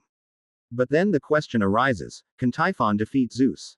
Laine did not know the process, but he was not optimistic about the outcome. If it were merely a matter of strength to replace the divine king, Zeus wouldn't have survived until today. Liana, I am here, your highness. In a soft reply, Liana in her purple dress responded as always. And Laine, without further explanation, handed the Codex of Creation to her. Find your next read on Empire. Protect the Nether Moon well, do not let any force contaminate it. Yes, your highness. Taking the divine artifact, Liana obediently complied. Although she did not yet know who her enemy was, Laine must have seen something she was not aware of. And whoever it was, they would not touch the gateway to the spirit realm in her presence. Aster. Calling out once more, Laine summoned the goddess of starlight, a constant presence in the night sky. In the next moment, a light silvery glow converged, and the other party appeared before him. I am here, your highness. Reduce the activity in the zodiacal star domain, and do not interfere with earthly affairs. As for later, I may be away for a while, how you act will be up to you to decide. With a tap of his finger on the armrest, Laine hesitated for a moment but ultimately retrieved an object he had just deemed useless. It might not possess inherent harmfulness, but it could indeed harmonize the powers of the zodiac regions, and perhaps, it could also serve as a defensive artifact. Among the deities of the present world, you know which are related to the spirit realm and which are not. The stars will be in your hands for the time being. But, if you can't make a decision, consult with others. Speaking calmly, Laine encouraged. You can do well. The worst outcome is merely returning to the spirit realm. A few star domains are not a big deal. I understand, your highness. Nodding in compliance, though still somewhat hesitant, Aster took leave to carry out the orders. Consequently, Laine then sequentially arranged a few other matters. Finally, with everything in order, he rose from his seat. Since the creation of the spirit realm, he had never truly been away for an extended period, but this time it seemed unavoidable. The arrival of Typhon represented another interaction between chaos and the Hemanu world, but Laine did not believe it was simply a matter of receiving the spoils of war. Due to his presence, Chaos's timeline was advanced by at least a few thousand years, and nobody knew how much resistant force remained in that other world, but it was almost certain to be substantial. Forget about destroying it, even figuring out how to enter that world was a challenge that needed careful consideration. The once fragmented remnants of the Nine Realms, Laine and Erebus only dared to enter when the residual world force was on the verge of complete collapse, let alone a complete world. However, it was essential to go and see first and decide later. That being the case, Nyx has suddenly become crucial. Shaking his head, Laine had not anticipated the abrupt emergence of Typhon, but it was not really a problem. Having arranged so many things, it was time to keep his promise and search for Nyx in the land of eternal night. With a step forward, Laine moved to the outside world. Just as he was about to proceed, he involuntarily came to a halt. For in the sky above the underworld, a massive voice was heard. The king of all monsters, After a moment of silence, Laine did not linger any longer. It is just a tragedy, after all. In the mortal realm, on Crete Island, Zeus had slipped away from Mount of the Gods for what seemed like the umpteenth time. He found this human princess truly captivating. So much so that a significant amount of time had passed, and he still hadn't lost interest in her. Today was no different. Under Europa's hateful gaze, not only did the Divine King feel untroubled, but he was also quite pleased.